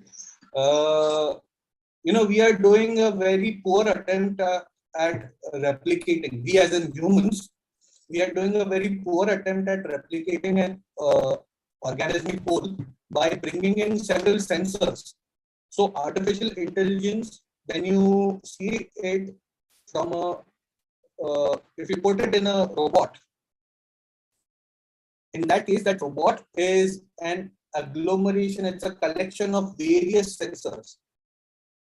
And that sensors, they are supposed to feed in data to the core of the let's say the chip board or the processor, in a way that the processor becomes the brain, the sensors become all the sensory nodes.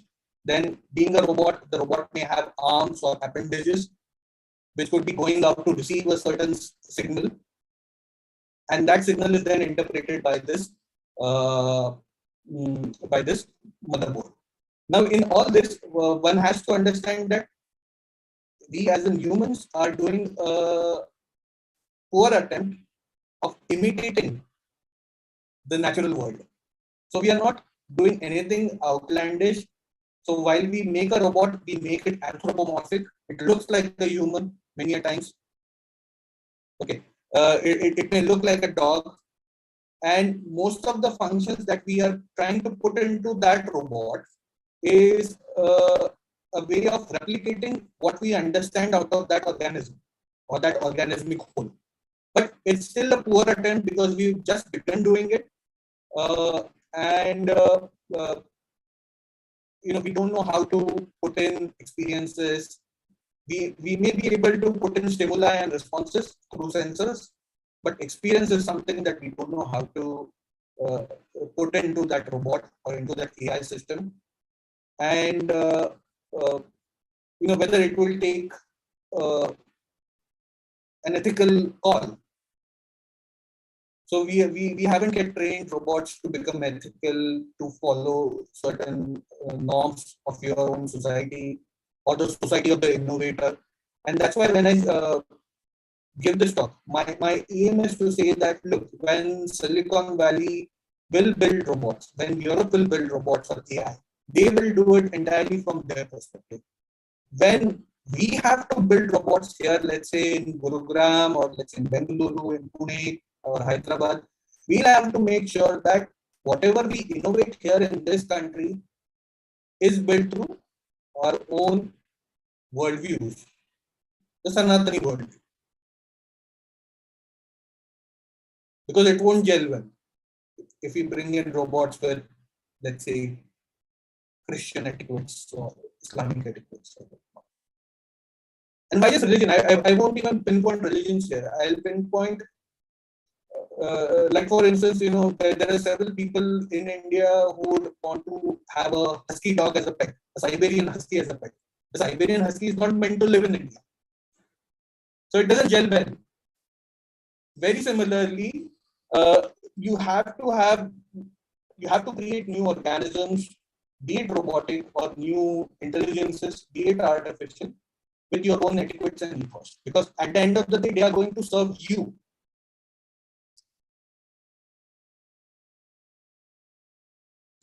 Absolutely. I think Ashmaji has also responded. That means it is just putting some experiences in the memory of the artificial system in a programmed manner.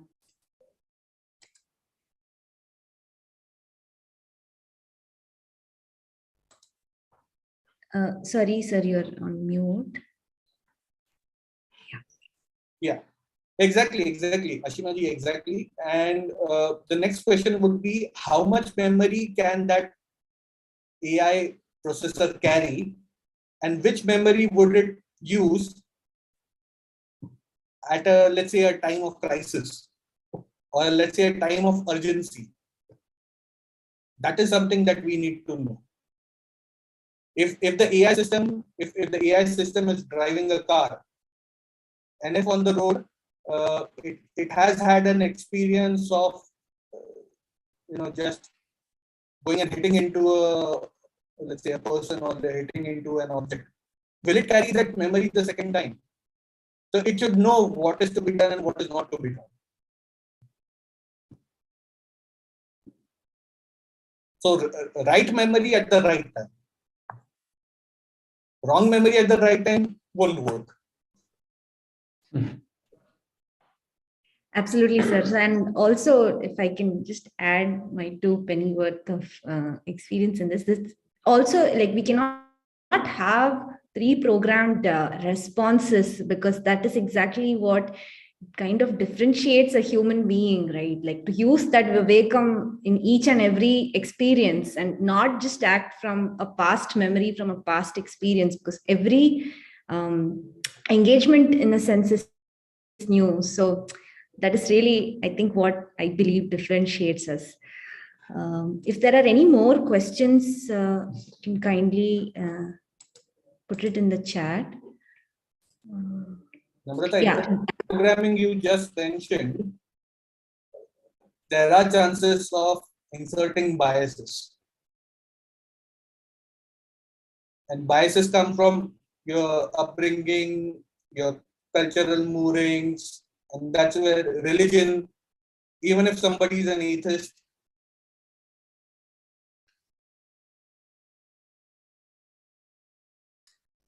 we also have one question from Dr. Sheetal Ji.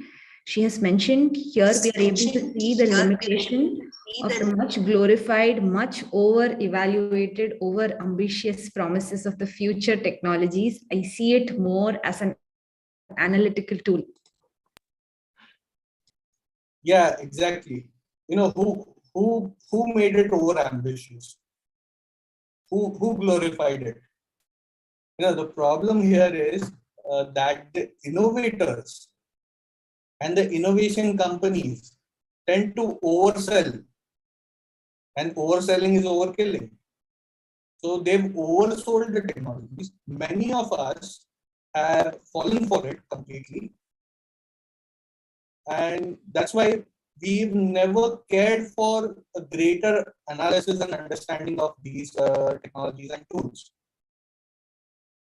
I mean, through this lecture, what I'm trying to say that we not only need to analyze it from its from an economic purview or a technological purview, we'll also have to analyze it from a cultural and civilizational purview.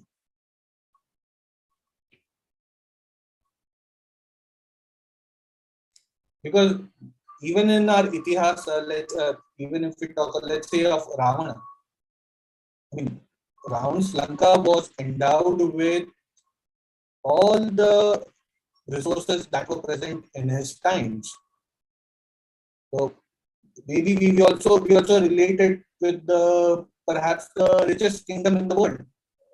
I mean, his access to Kuber, his access to the treasures of Kuber gave him all the necessary resources and wherewithal. And it also made it difficult for Lord Ram, Prabhu Ram, to conquer over him.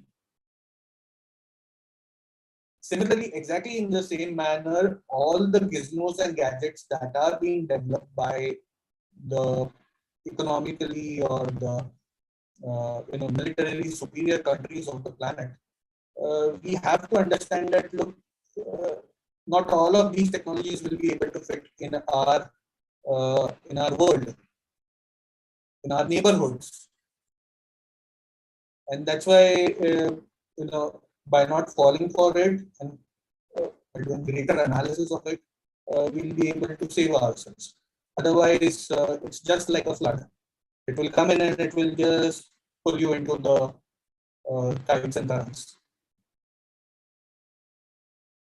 And again, reiterating, we have to analyze it at a very deep metaphysical civilizational level, whether it is good for us. Absolutely, sir. Very, very enlivening session. Thank you so much. Enlivening session. Thank you so much.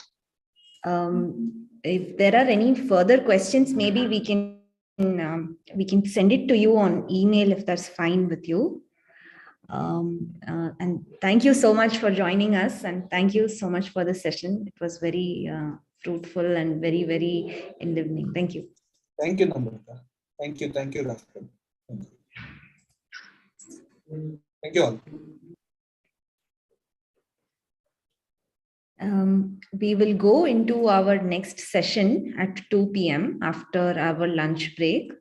Our next session is by Professor Archana Shastri ji.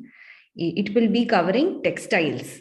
You'll be looking at textiles from a science and technology perspective. I'm sure that will also be an extremely interesting session. So let's join back at 2 p.m. Namaste.